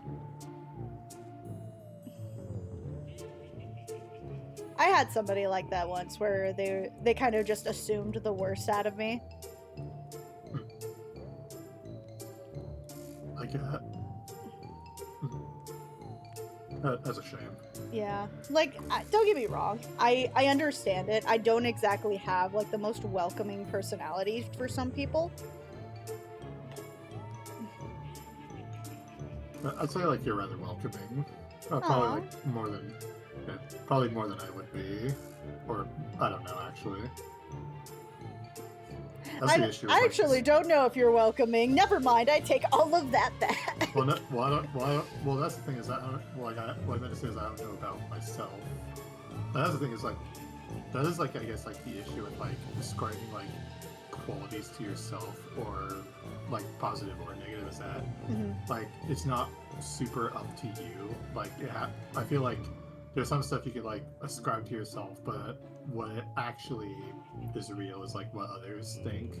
I feel like that's partially true. I think that there's some truth to that, but there's also some it's not absolute. Yeah, because like everybody is going to have an opinion of you regardless of what you do or what you say, or even like the good things you do or the bad things you do. You will likely be remembered for the bad, unless your good side somehow was able to like supersede that. But even then, that's gotta be like some really big shit. Like, for example, the fact that we celebrate Thomas Jefferson and Ben Franklin and George Washington the way that we have we've been taught to, I guess is what I should be saying. The way we've been taught to for our lives is actually insane. Why? Because they created they're like credited for creating the country, right? But imagine if these characters didn't do that in the history of America. We would be like, oh, that man is a sex pest, that man's a rapist, that man owns slaves. All of them own slaves. Yeah, I think Ben Franklin like became an abolitionist in like the late 1750s. Right, he's like the only one that's made up for it. He's still a sex pest though, and he'd probably be remembered only as being a sex pest. He liked MILFs and G-MILFs. Yeah, no, he did, and he was a big believer in the bag method. And the G-MILFs loved him. And the G-MILFs loved him. I feel like a lot of women did actually like him. No, I absolutely don't have any doubt that they did.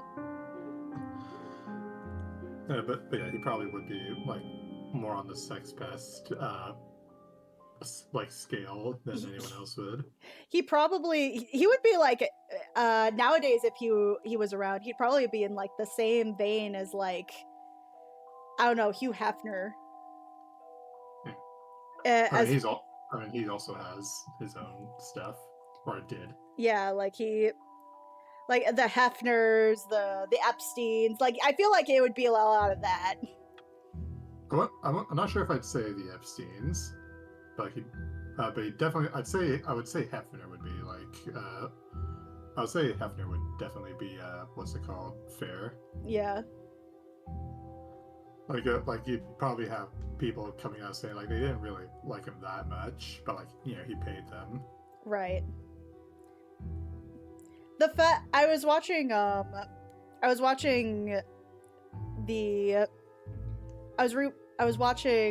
some Justice League stuff for a while, right? Just like some random episodes, just some random episodes here and there, just to kind of like get a feel for the series again. And it is wild remembering just how many Hugh Hefner references that was made about him in children's cartoons. Like, it's actually kind of insane. Oh yeah, I think I remember there's like an episode where like Wonder Woman barged into like a playhouse. Yeah, right. And it's not even subtle. Like, I know that Paul Dini and Bruce Timm, they're both kind of like sex pecs in their own right. Like, they all have their perverted little things.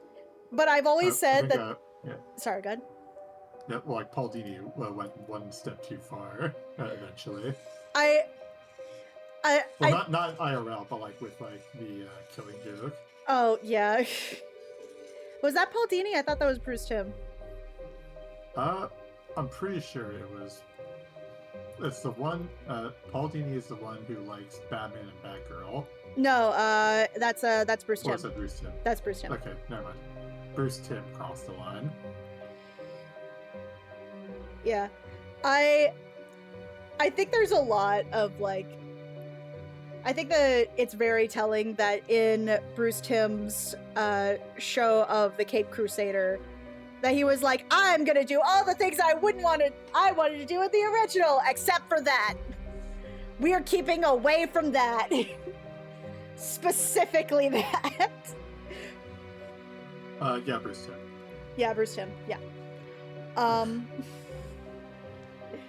I think it's kind of interesting, but it's also kind of funny to kind of have that mentally in your brain that when you go back to some of these and you're like, I don't think I should have been watching this. Or like, I don't think maybe this specific thing should have been in this cartoon. But I also think that some of those same like more mature topics were definitely important. Like, okay, here's an example. Do you remember the Justice Society episode?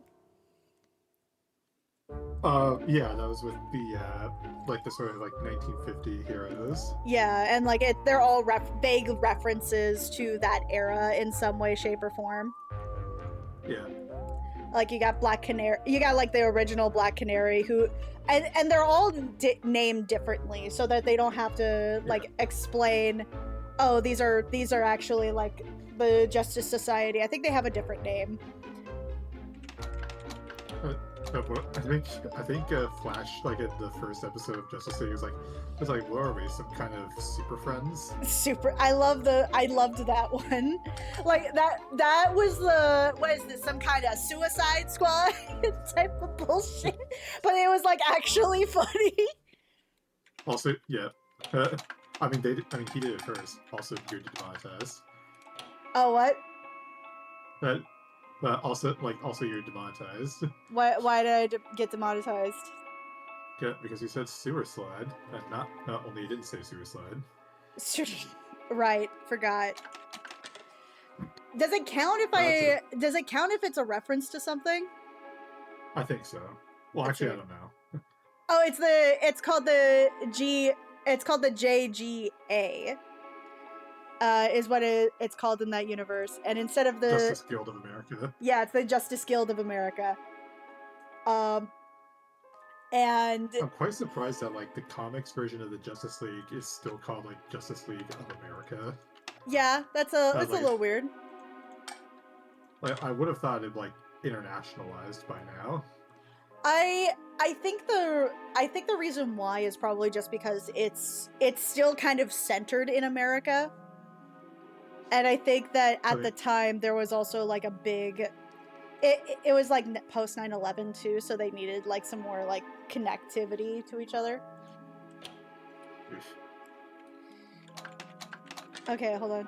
Yeah. So it was God, I forgot that they had Our Man. I legit forgot that they had Our Man in this. But they're called the Streak, Black Siren, Catman, the Green Guardsman, Tom Turbine. Oh wait, no, that wasn't Our Man, but he looks like Our Man. Apparently he's based off of the Golden Age Atom, whose name was Albert Pratt. And then it was the Ray Thompson, which was the little kid. There are some scenes in there where like where I'm surprised that even at the time that they got away with it. There's a scene where I think, if I'm remembering this right, there's a scene where Jon Stewart is actually like is on patrol trying to figure out, oh no, where are these villains coming from? This is really bad. And they're like, let's split up, gang. And he's with one of the characters. I don't remember which character. I think it was like I think it might have been, I don't know if it was the Guardsman, but I think it was like the Streak. I think it was either the Streak or it was the Green Guardsman. I'm pretty sure it was the Streak, which is, by the way, funny as hell to me that that's supposed to be Gay Garrett or Jay Garrett, and Jon Stewart is the one who recognizes him, when canonically that was Flash was the one who would read the comics in the actual DC universe, which I always thought was kind of interesting and funny. I mean, I kind of like that, like that Green Lantern, like Jon Stewart version. He also like read stuff. Yeah. I like that they kind of like implied, he wasn't like he's not a super hard ass. Like, yeah, like he was a nerd. He was a nerd, and you like that. He had glasses when he had glasses when he was a kid. Yeah, he's great. But there's a scene where it's him and Jay Garrett. The Streak. You keep slipping. Yeah, I should be slipping for that for the Green Guardsman. A gay character. I told her to stop calling me that. I'm sorry. But there's only so much that we can forget from last holiday party. It was the one time! That's low, even for you. It was the one time, and it was the New Year's Eve party, thank you very much, and we needed somebody to kiss. We need the smooches. I like Baja Blast. Why would you do this to yourself? That's good. It tastes good. Why are you lying to yourself? Don't lie. So there's that episode, and the episode comes in with him and the Streak, and the Streak is going like, well, I forget what exactly the line was, but it was like, you're a shining example of your kind, or something like that. He said you're a credit to your people. You're a credit to your people, and I was like, whoa! And like, as a kid, you don't register that. You just kind of like, oh, that's weird. Well, I mean, also like, excuse me. Go for it. But also like Green Lantern visibly was like, yeah, thanks. Yeah, like, I remember when I was young, I was like, oh, why are they doing that? But I'm sure that if I was black, I would be like, oh, yeah, no, that's, Yeah, they at least, is trying to like take the compliment as intended, if not how it was delivered. Yeah, it's one of those, This is a reminder that you are from a different time. I'm meeting my hero, and I really am. My days of regretting meeting my hero is coming to a middle. I feel like there are times where you're like that, where you're just like, I shouldn't have said that, or you remind me that you are from a different time. I think one of my sorry, go ahead. Hold on, go ahead. There's actually a really funny joke that I saw. I don't remember if this was a parody, and I saw it, and then I saw something similar happen in the comics, or if it was like a comic thing that showed up, and then like somebody parodied the shit out of that. In the comics, it's a Spider-Verse comic, and Miles is going from place to place trying to gather the Spider-Man of the universe, and he meets the original 60s animated series version of Peter Parker. And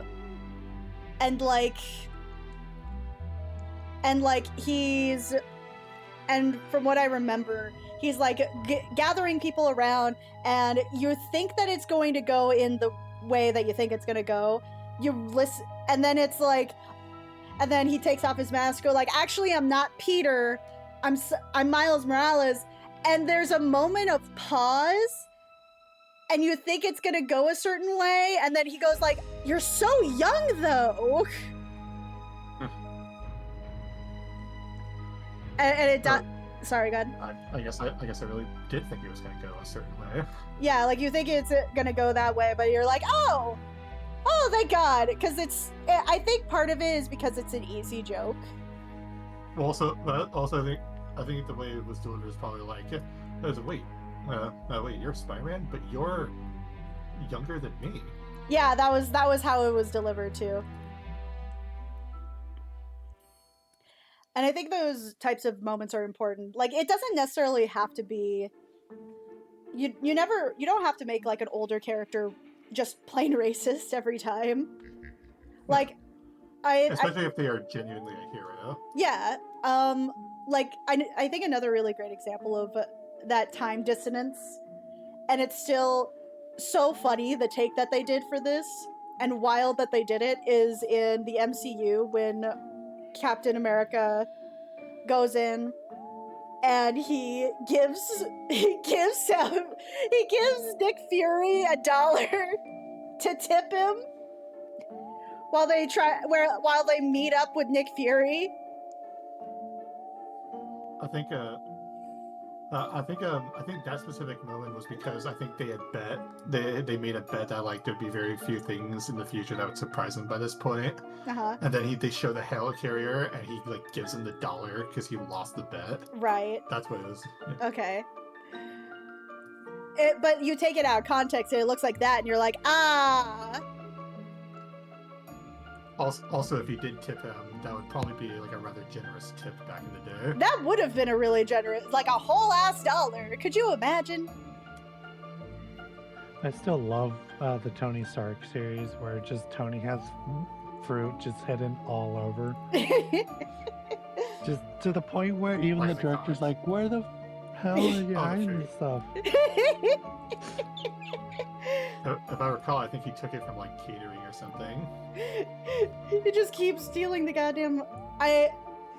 You know what's one of my favorite movies with the MCU cast? Like, it happened like around the same time. Let's hear. I think this is. Yeah, this is actually. I'm actually kind of cooking. Like, it's not. Obviously it's not finished, but like I like where it's going so far. Okay.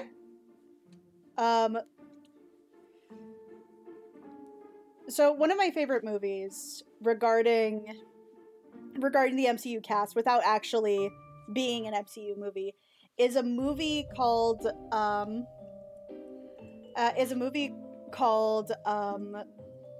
Chef. It's from 2014. And it's about basically I'm gonna say this as if it's as if some of the characters are still from the MCU. Happy gets fired as a chef, gets a food truck because he got canceled online, and because he wanted to still cook. And then he takes his son, he takes his son with him, and John Leguizamo is in this movie as well, and he's the best friend who's like, hey, he quit, I'm here too, fuck you, fuck this restaurant, I gotta go. He's he's like the comedy relief best friend guy.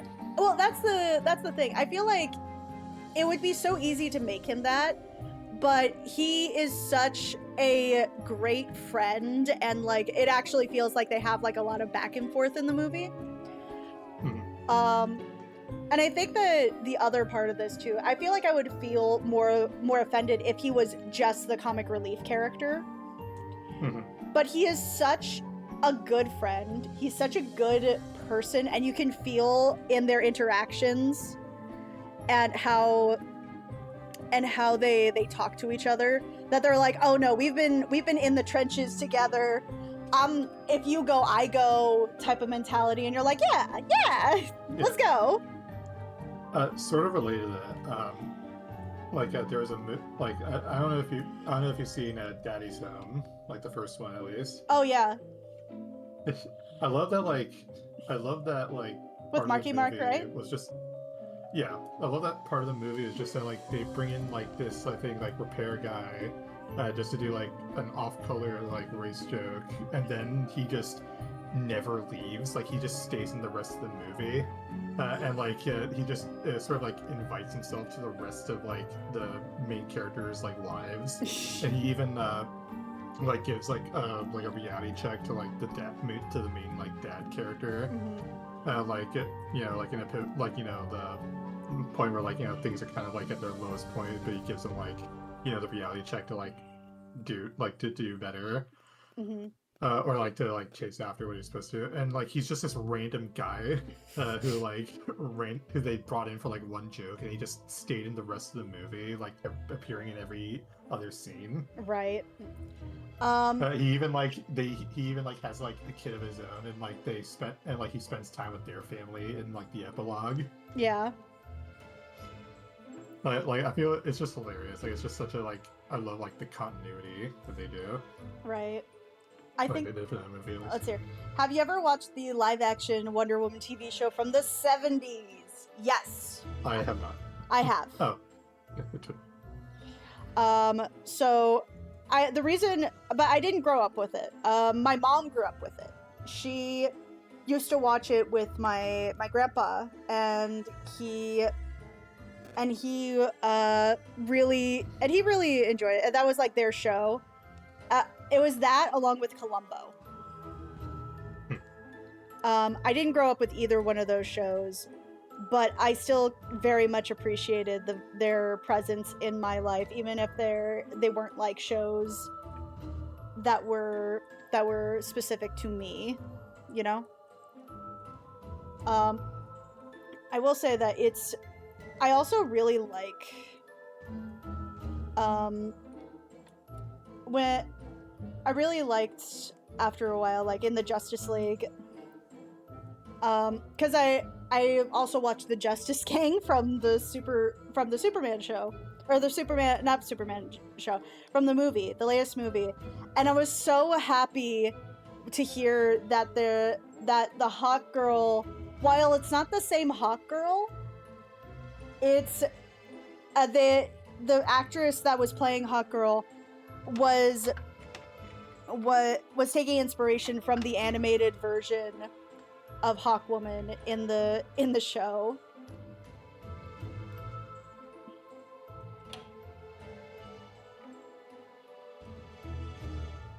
In the Justice League show. Well, actually, here's a question. Did you see the have you ever seen the unaired Wonder Woman pilot? Yes, I did. Pants to be Darkened. The Pants. Is the name. Pants to be Darkened. like it's a part of the it was like from the production notes for like they'll leave like production notes like they had because like they had like the costume and in the production notes for like the clip for like the unaired pilot there was like a pants to be darkened like in post, and they just never did. But like that's just as close as close to a title as we can get to that episode. If I of had the show that I never played.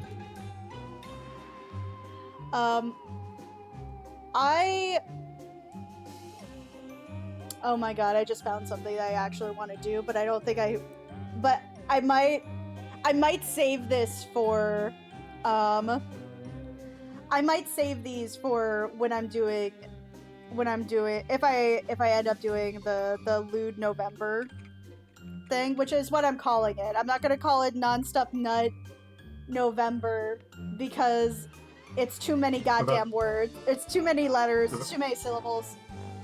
What about Nut November? I thought Lewd November would be better. Alright. You're losing search. Actually, I would say you're losing search term optimization, but I don't know if that even would work. I don't think it would work for. I think it would work if I was doing like Picarto, but I don't think it would work in this specific scenario. Also, branding. I was very mad that Wonder Woman never got her own damn series. She should have gotten her own damn series in the series. Like, here's the reason why. You know why she didn't get her own thing? For like a series. Like, she didn't get her own animated series like the other, like Superman and Batman did. Why not? So this is an ongoing problem. Part of this has been kind of inherent in the character for a while, but the reason why is because unfortunately the creative staff have problems trying to like write her. They said that it's hard to write Wonder Woman because she is a warrior, but yet she is soft, but yet she did all this. And I'm sitting there going, like, that sounds like a skill issue. Feminine and soft, but still a boss. Yeah, like basically, like they were struggling with the idea of her being the exemplification of both a hard-ass woman, but she's also soft and caring. And when I heard that, I was like, I think that's a skill issue, my guy. I think that's also just wasn't that also how her like comic like came to be? Yes and no. So here's why it's kind of, I said that it's kind of exemplified in her comics era as well. The creator, I should say creators, but her main credited creator, he didn't want anybody to write her. So like you'll see a lot of like early comics of her with the Justice League, but she's the secretary. Which there were good parts about that. One of the good parts was the fact that she had a very consistent characterization.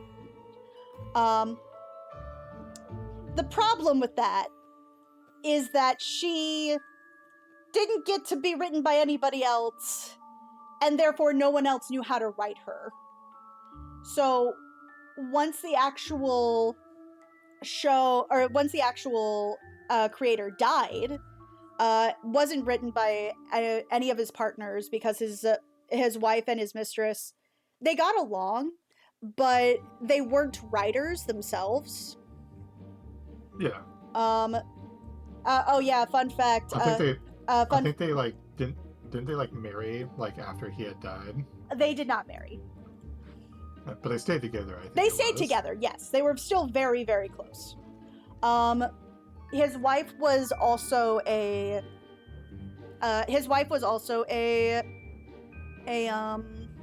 psychologist like he was. And his mistress, the main one that was part of the inspiration for what Diana herself was also a psychology student. She was one of his students. Mind you, ever wonder why they chose Jon Stewart over Hal Jordan for Green Lantern in the Justice League series? Okay, so the reason why they did that was because, one, Hal Jordan was not very popular at the time. This is just after Parallax. He became the Spectre as well. He's dead. And it's also the reason why he didn't show up in the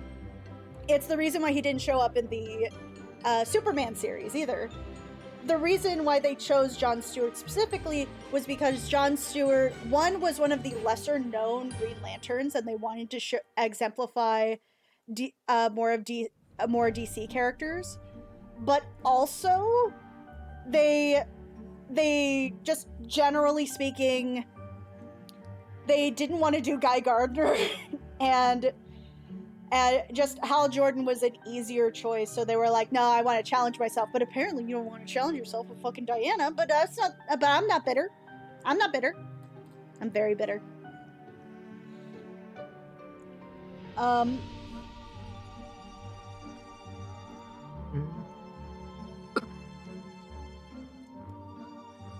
forgot what I was gonna say.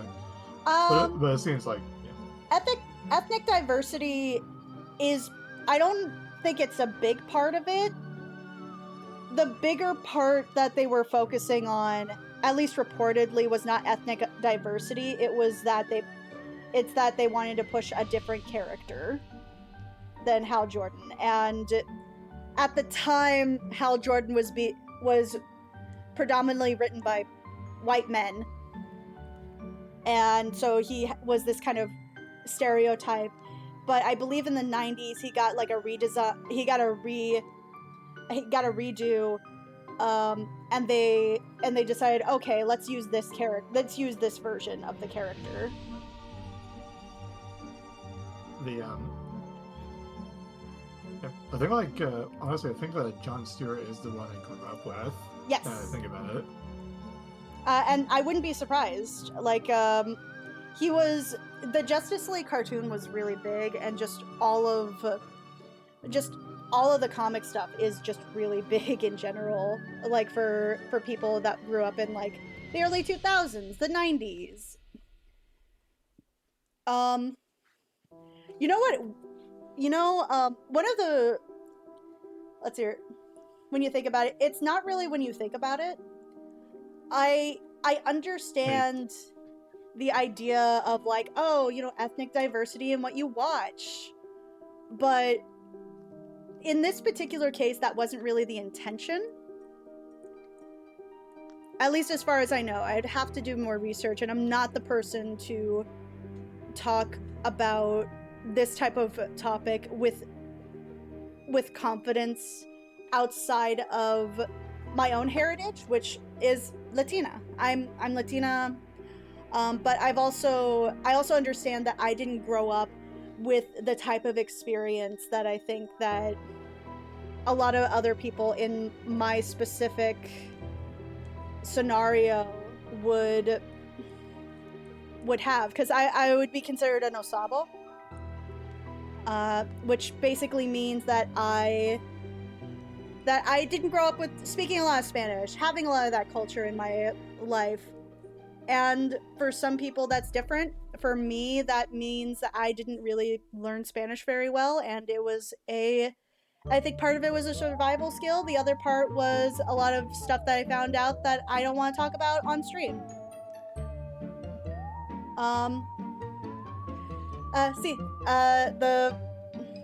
Again, I don't speak a whole lot of Spanish fluently. I am trying to figure it out. My abuela actually came into town not too long ago, so that was fun.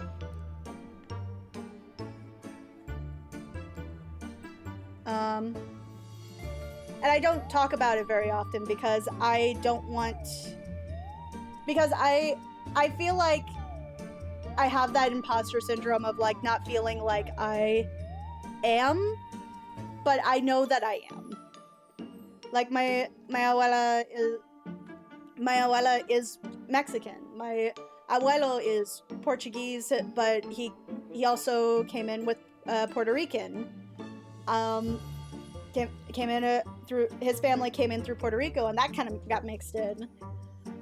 And there's a lot of history to that, and there's a lot of things that I'm learning about it where I have to be like, okay, let me be careful, or at least try my best to learn as best as I can.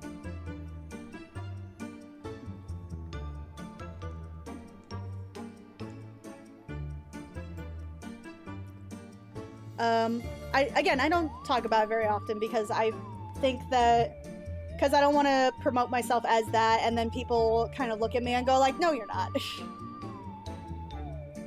Yeah, that sounds like it sucks. Yeah. Like for a long time, because I was so pale, a lot of people would look at my mom, look at my dad, and then look at me, and I was blonde and blue-eyed when I was really, really young.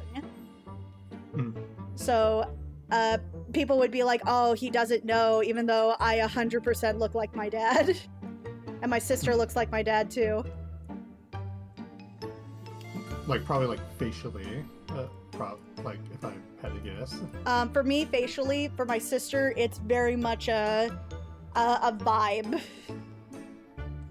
Like, nobody was questioning. So just from looking, yeah. That's your kid. Looks nothing like you, but that's your kid. Yeah. Yum yum. Even as an adult, they were kind of like, oh, that's, huh.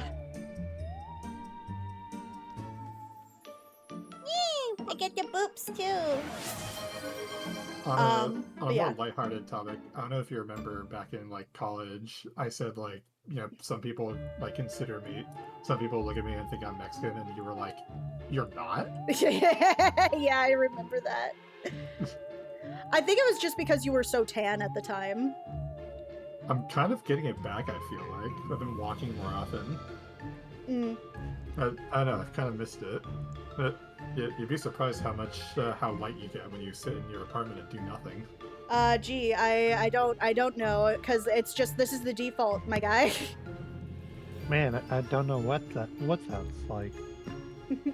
Like, I'm over here looking at you going like, fucking lucky ass bastard. But honestly, I do actually walk most, like, whenever I work, I have to, like, go out and walk. Because, like, and I'm fortunate to live in, like, a very walkable town. That's nice. Yeah, the only issue is that, like, I haven't gotten, like, because, like, I live near a train station, but I haven't gotten any, like, pass or, like, you know, like, train thing for it, which means I'm pretty much stuck here until I do. Or if I get a ride. Let's see. Okay, I'm not gonna lie, I'm kind of cooking here. What you need are some glowing eyes, like glowing pinprick eyes. She does have like these red eyes, like, but it's like black, and then there's red inside of them. So I'm like, absolutely, yeah, I'm doing that. I think the red, I think it just needs to be like accentuated more than like the original. Yeah. Have you seen Sinners? I have not, so don't spoil it. But have you seen it? No, I have not. I want to very much because it sounds so good. I want to see it like next week, hopefully, and I'm hoping my uncle and aunt actually like it. But because, like, you know, it is a real film, but it's also a real horror film. Yeah, I'll have to see how they think. I think that you're gonna have a lot of fun with it, based on like everything that I've heard about it, and like all the scenes I've seen and the analysis I've seen. I want to watch it myself, but I have had but it's one of those times where like you're kind of looking at it going like, I want to watch it. I feel like I will do it eventually. Like, there's no moral quandary about it. It's just, I will watch it eventually. Now you know how I felt, and now I feel like just wanting to watch Hazard Hotel and then just not doing it. No, I've gotten it. That's why I offered. Yeah, Yeah, that's how I feel about like a lot of things that I want to watch. Like, yeah, I want to watch this, and then I don't. And then I don't. Speaking of, I actually started watching this anime called May I Ask for One Final Thing? And it's so fucking funny. So basically it's a show about if you're familiar with the villainess genre.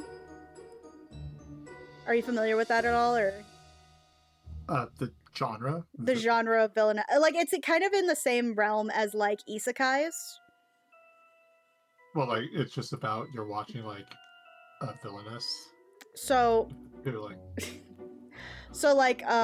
usually the premise starts out like an isekai, right? Where anime shows that nowadays just really like to use wordy show titles. It does kind of remind me of the Trolls from Homestuck titles, like the Troll movies. They'll have movies, and the movies are just the synopsis of the movie. Oh, jeez. Like the entire script is the title of the movie. But the reason why the animes have like such long show titles is because of Shimonetta. Shimonetta was so pop. What? Did it actually start with Shimonetta? Yeah, it did. It did start with Shimonetta. I have to hate you now, Shimonetta. I can't accept you. I can't accept you. You're the reason why my life has been ruined.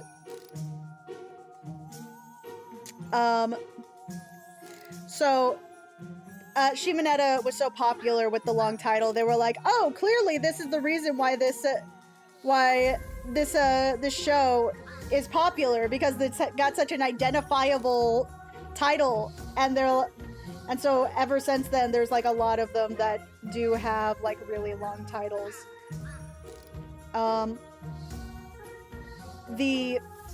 But like back to the anime I'm talking about. May I ask for one final thing? It is kind of in this realm of isekai. So the villainess genre is like a subgenre of isekai, where usually it's about somebody who got isekai'd into their favorite otome game or visual novel as the villain of the series. It'll vary from person to person or thing to thing, but it'll usually be that. And like the... You mean like Death Lord? Yeah, kind of like Overlord. Yeah, I think is what you mean. Yeah. Yeah. It'll... Hello, it's Deku Deku Maru, Deku Deku Maru, Deku Deku Maru, ayo. It'll be... you'll have died, you reincarnated into the villain of this otome game, and now you must have... And now, unfortunately, you have to live as the villain of this series. In this particular case, I think it's similar, but there's a few differences. So this person is not isekai'd into this world. She's just what would have probably be considered the villain of this game. And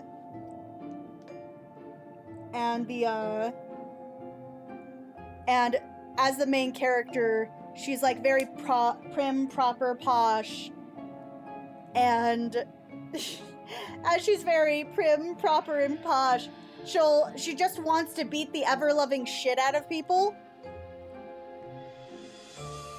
and she'll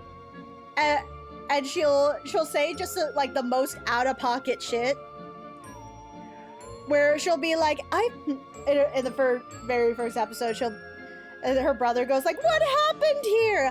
I suffered the bullying of the likes of which I would not speak, from such ruffians who would dare find my wrath. So therefore, I gave them what they deserved. The love interest. You can talk normally. They pissed me off, so I kicked their asses. And the jarring switch between tones is so funny.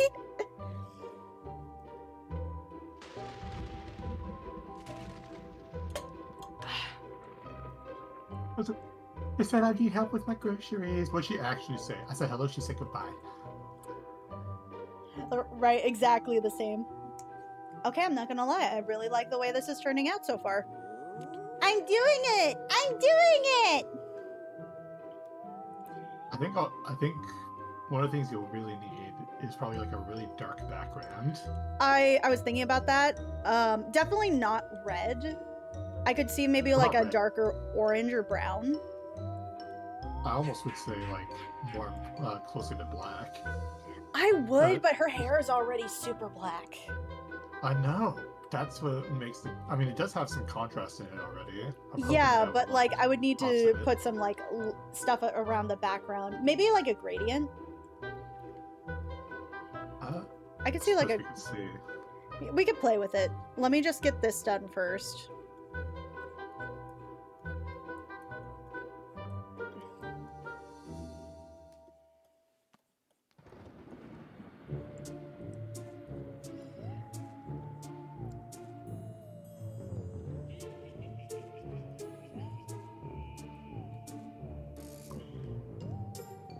Let's hear. Let's hear. I kind of want to make this a little more aggressive. Like make this. I want to make this angle a little more interesting.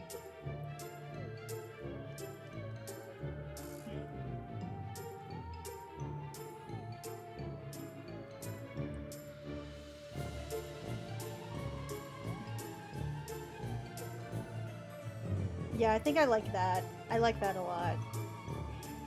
It cuts off some of the fingers, which I don't love, but I like that dramatic angle.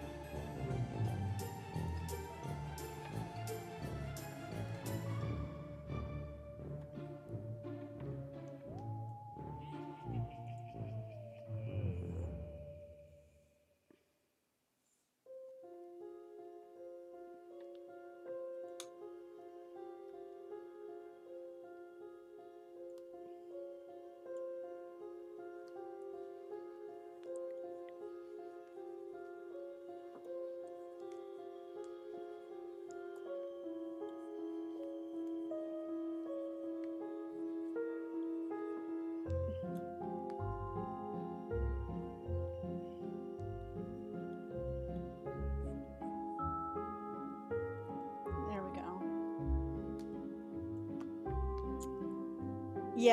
Yeah, no, that's pretty sick. I like that. Maybe push it up just a little bit.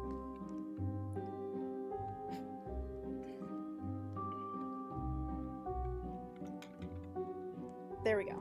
Just like that. That's it. Oh god. Could you imagine this turns into like that one piece I had of Mouser where it's where it's like it's him it's him just constantly being switched around. They're no one piece. It will no, it will never know peace. It took me a while to get that one right.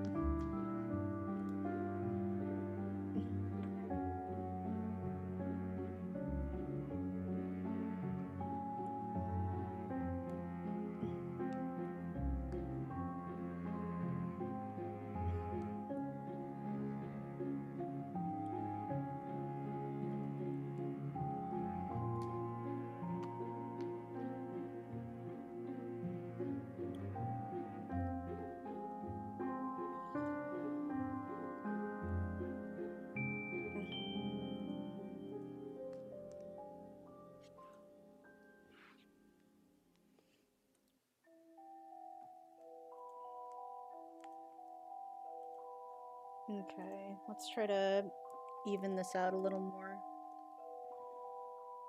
Maybe if I do this. And then... See, I'm not panicked. Well, as long as you're not panicking.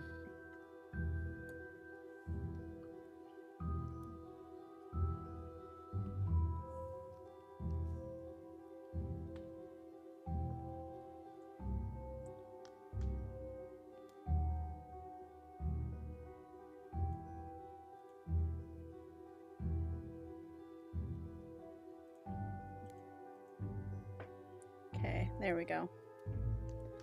And then I point this out here.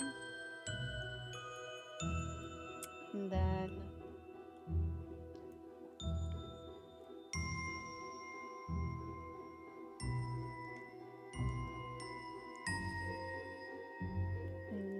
put that here. Wait, nope. That's not what I wanted. There we go.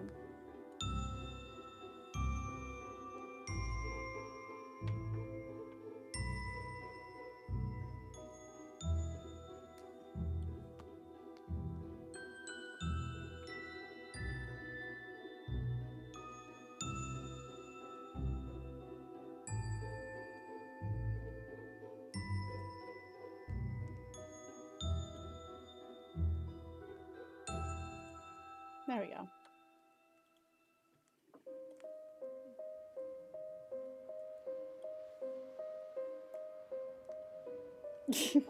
Went crazy for a second. The sword has gone out of control. Ah!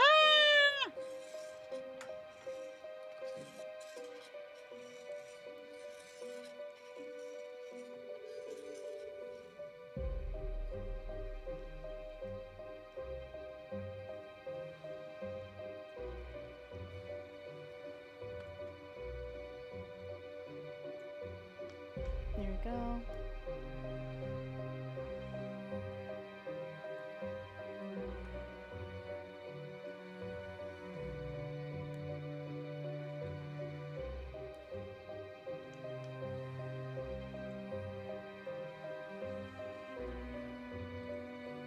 There we go. That's a much cleaner line. There we go.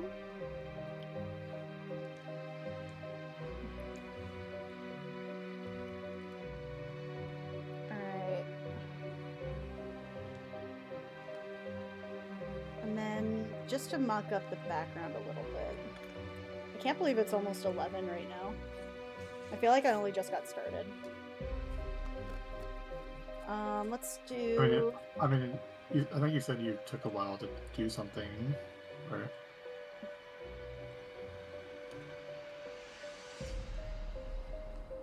Yeah, that's better. It was that harsh, huh? I like the taste. Oh, neat. Keels over dead. There we go.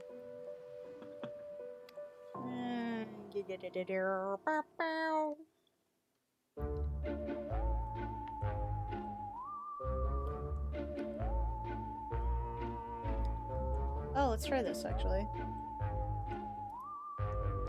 Oh, I liked that better than I thought it would. Or I liked that better in concept than in execution.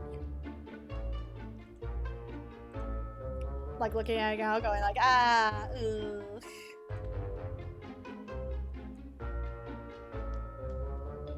Yeah, I think I like that one better. Yeah. Nope. Come on. Give me what I wanted. Maybe that's what I need.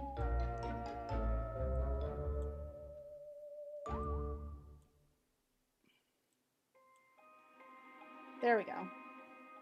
That way, like, some of the hair is kind of hiding.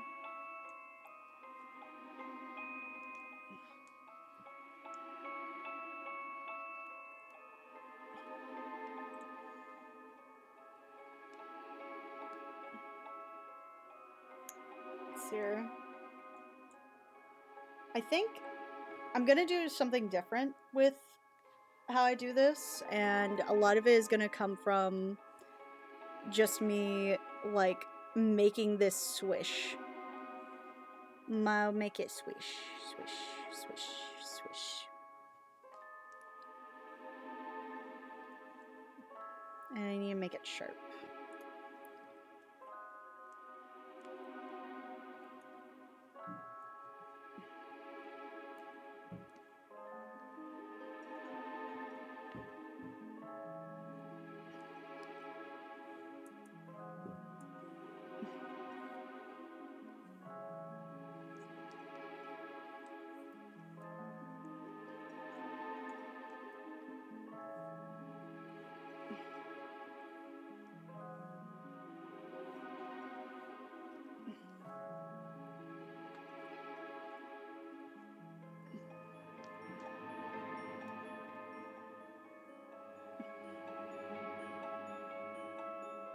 I will say that seeing designs like Wonder Woman's where it's got such a limited color palette, especially when it's just black and red, mostly, does make my little edgelord heart flutter a little bit.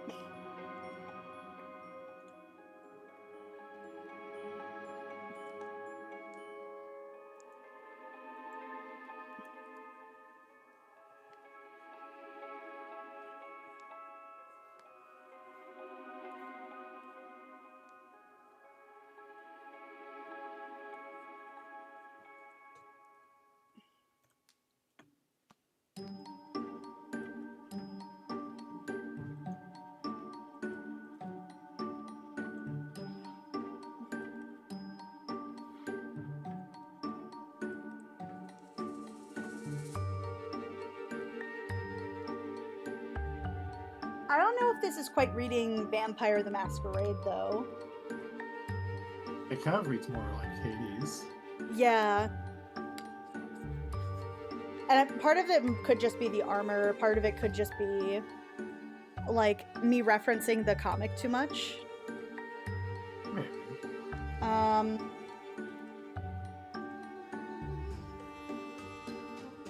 don't know. How can I make this read better?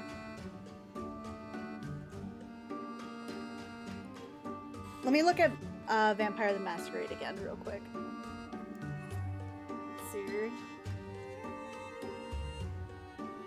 I would say if I had to look at this like from like a general point of view, I would say Vampire the Masquerade again has a very oil paint kind of feeling to their works, at least for their covers.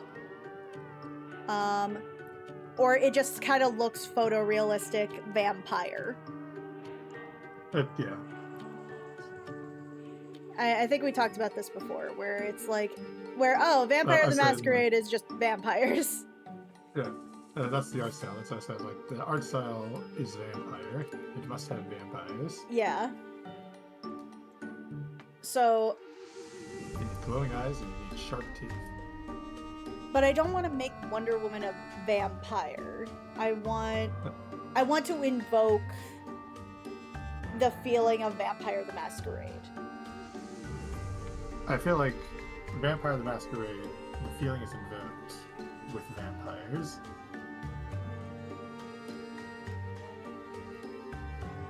Because, like, they do have different art styles depending on the book. Yeah, I did notice that. Some of them are just straight up photos. Because I actually have, Yeah. So I have Vampire the Masquerade, and then I have Blood of Love, I think is what the title of it. Let me grab it.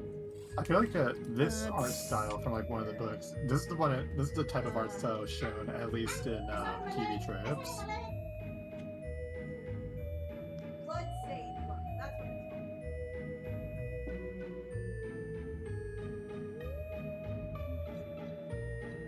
it's called. So this thing I posted it's in Bloodstained Love.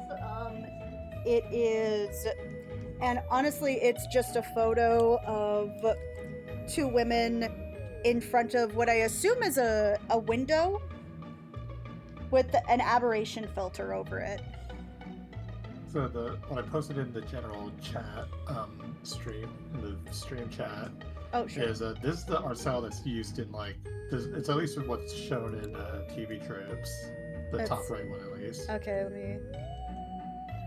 This is not the art I'm seeing for Vampire the Masquerade. This is a very different vibe. Well, it's an older one. Okay. Oh god, I kind of wish I would have seen this because, like, I shit you not. Joe was just talking about because I had asked you the question last stream of what are some things I can improve on, or what's something that you wish that you saw in my art more. And with him, he actually said, like, oh, you don't really draw metal things or mechanical things very often, and also your colors tend to be very bright and saturated and colorful.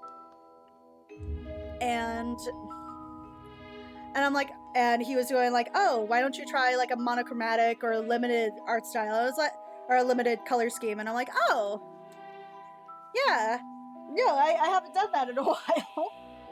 I mean, you probably can't do it today, but you can do this like again, like tomorrow or something. I would say I would do it. I would do it at least once for the Lude-Tober or Lude November. Oh my fucking god! Like, it is actually. I just I just noticed this. Okay, give me a second. That is so. Is that the count? Oh yeah. Oh yeah. Is that the count from Sesame Street? God, that is. That's incredible. Like... I love it. I love everything about it. I also hate it though. They absolutely like would have done this in like the 2000s, and they did. I think this is from White Wolf's collection. Oh, congrats for Dekumaru. This is his third stream. This is a streak. So let me shout him out real quick. I do not like that it does this. I decided to change my thing, and it's using it as a typewriter. I'm like, please don't. I thought I turned off the sound effects. I continue to suffer.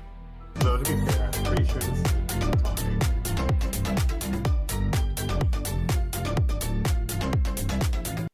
Whee! I shout you out.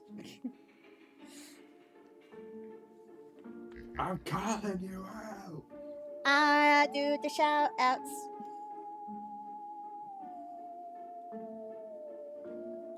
Let's see here. I'd probably put but the fact that there is a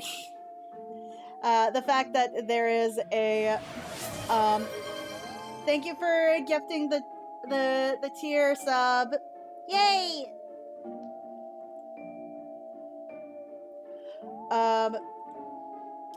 Let's see here.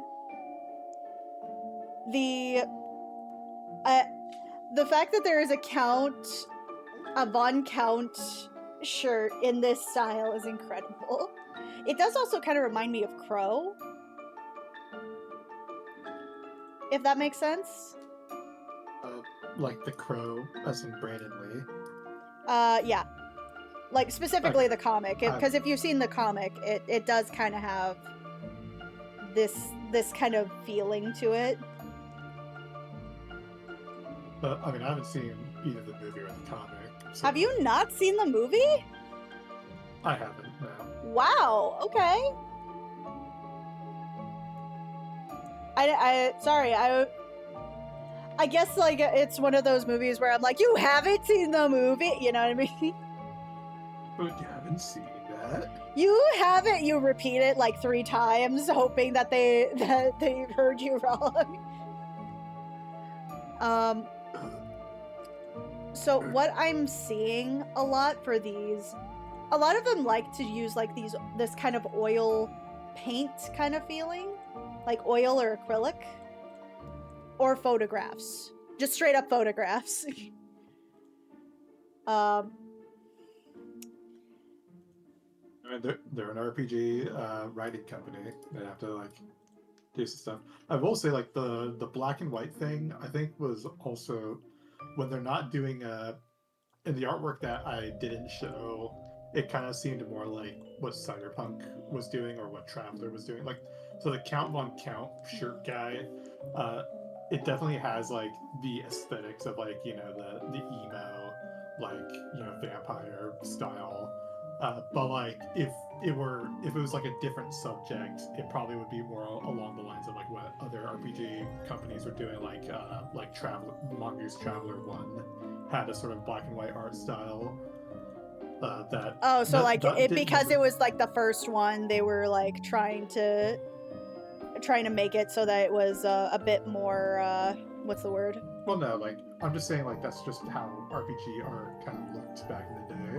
Okay. Because also Cyberpunk 2020 had that. Okay, Well, like, that's too much blending.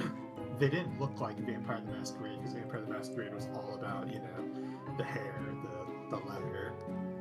I mean, Cyberpunk The blade. so, like, the blade aesthetic, basically. But like the first three that I linked, that I like showed, that I feel like that's more uniquely Vampire the Masquerade.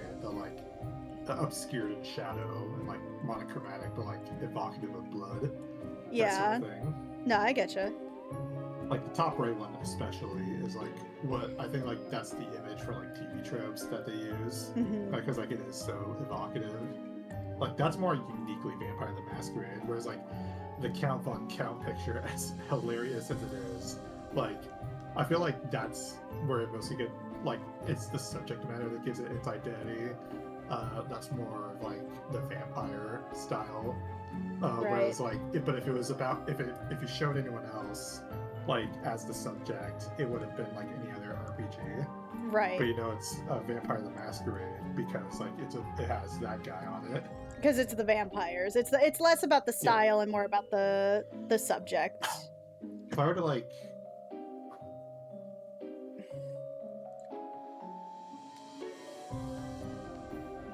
because like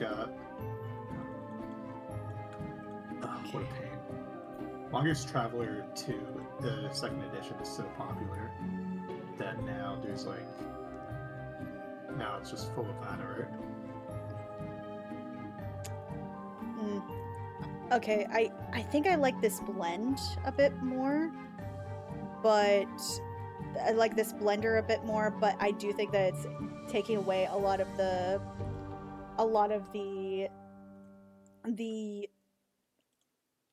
I think it's because I'm so used to doing this graphically instead of painterly. Because like if you write down like a Vampire Masquerade art, it comes up with like these very oil painted, fine detailed, which is something that's happening modernly, or they're just straight up pictures that they put Photoshop over.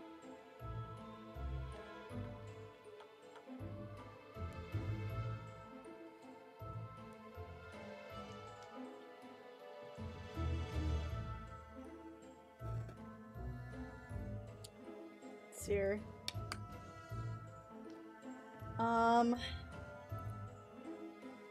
Okay, you know what? Fuck it. I'm gonna do my best. I have to blend. That's the one thing about digital art that I really struggle trying to make it, whereas I don't think I struggle nearly as much with when it comes to traditional art. I feel like blending things the way you want it to looks better traditionally. I feel like and that could just be my lack of knowledge for graphics, like doing it graphically, because I feel like a lot of what I do is graphic. It's not super. Oh my god, I'm instantly regretting this, but I have to also trust the process. I worked so hard on these. This is probably not gonna look very good, but fuck it, I'm doing my best. I remember these pictures being there. That's weird. What's up? Looking at the Mongoose Traveler first edition rulebook, and there's some pictures illustrations that weren't here before when I first started playing it. Okay. Well, that's alright. I guess. I guess. Yeah, no, I regret it. Ah!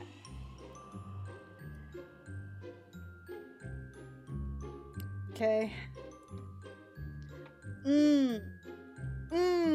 Oh, this is hard. This is very hard. Shit.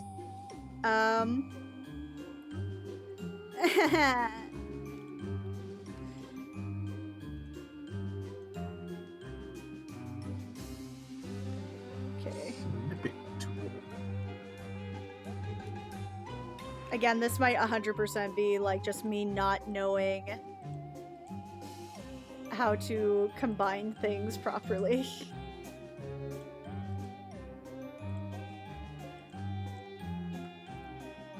Because I know I generally struggle with that. I generally struggle with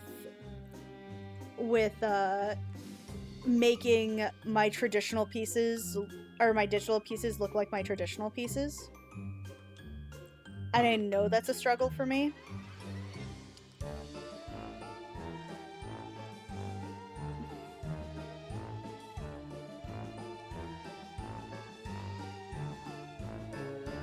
Okay, that's not what I need right now.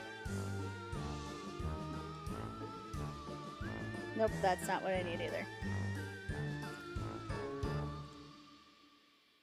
Okay.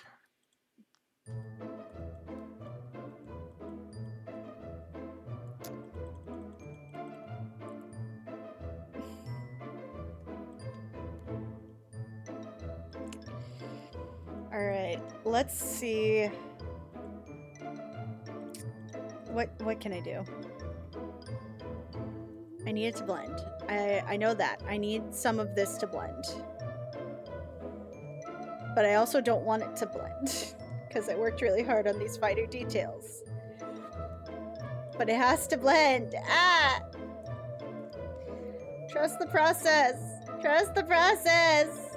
So if you were to like look at these pictures, you can see like this is like similar to like the Count Von Count picture. Like that's just sort of like where RPG art was. Like the one on the left was like I believe from like 2010, but it's supposed to evoke like classic RPG art. Right. But I'm still well, it's kind of too late for me to do black and white.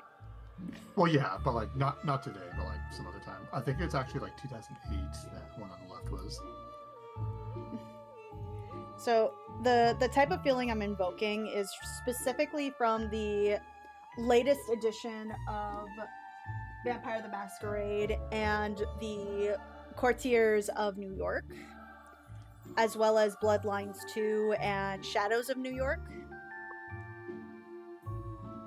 If you want to look those up.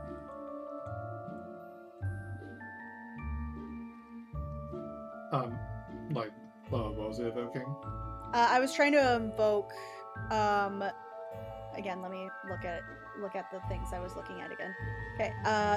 So Courtiers of New York, Bloodlines 2, Shadows of New York, and the original or the latest edition of Vampires the Masquerade.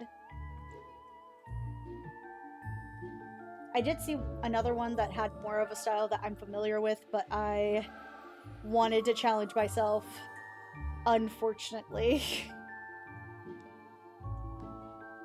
I have to build up. Okay, I see. You see what I mean? Yeah. So I am actually trying very hard to push my boundaries. How much of it is successful, I don't know. I will be right back. I'll be right back.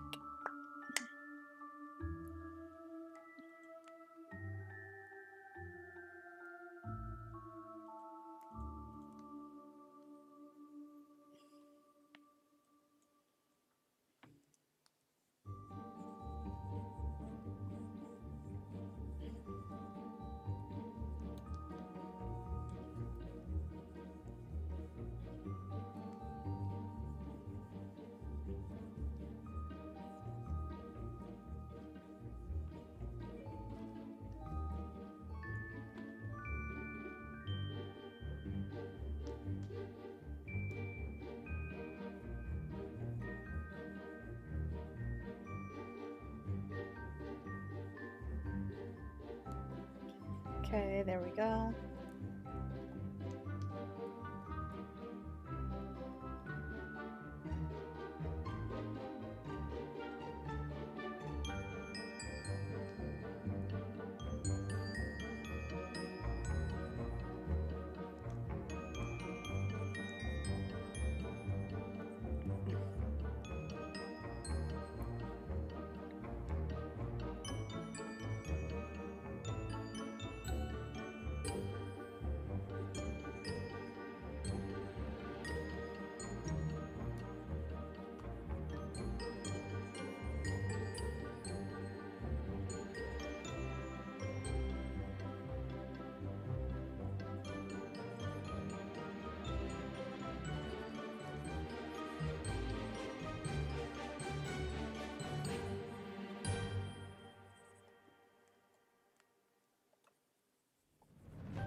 Trust the process, trust the process, trust the process.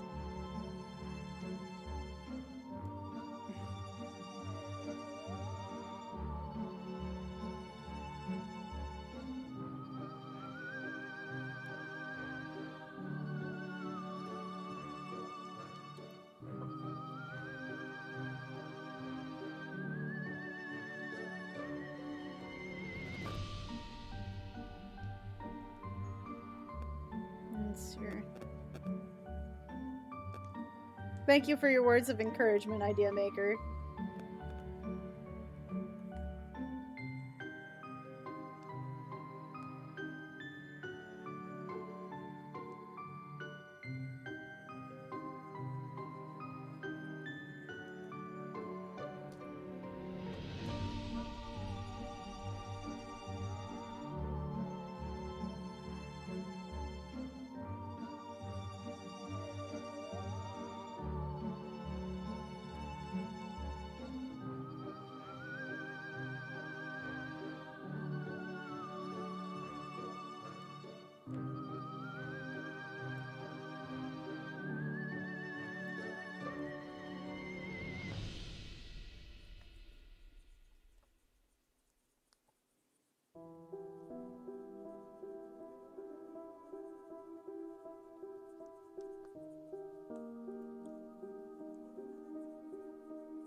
Try, I think I have gouache here somewhere. Oil paints. Yeah, I can use this.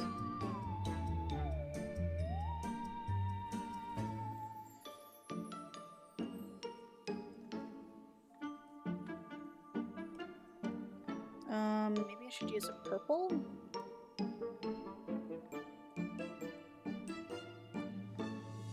Coming out cool, the theme is perfect for the time of year, and a character you like as a well-known monster. It's less that she's gonna be a monster, and more that she's just in the style of this monster series. Though having her maybe kill a few vampires might be fun.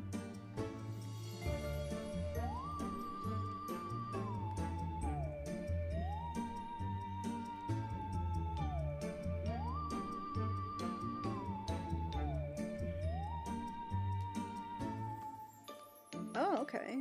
Okay, we got something.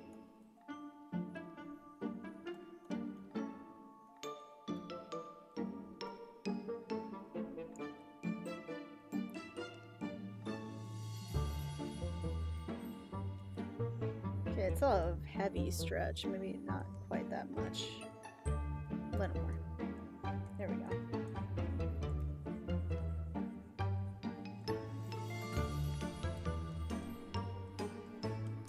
A vampire hunting other vampires. Fight the power.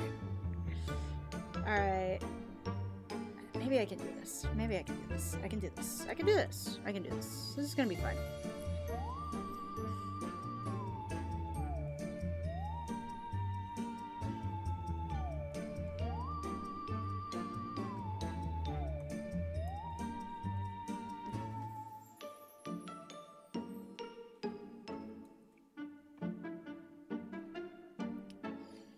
Okay. Let's build up some of these values.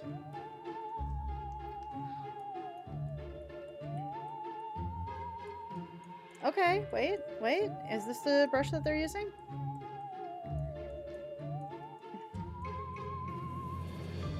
Hold up. I might be working.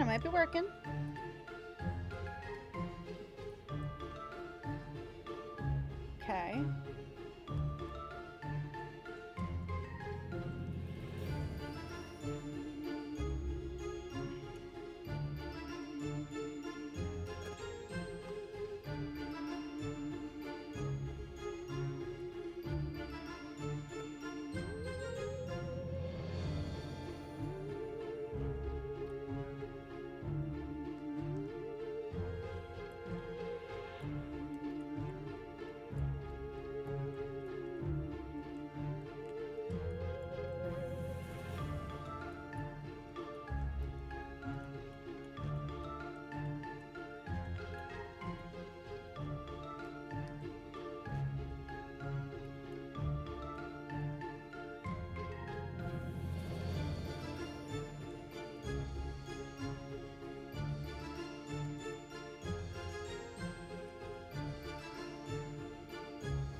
Do.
Okay.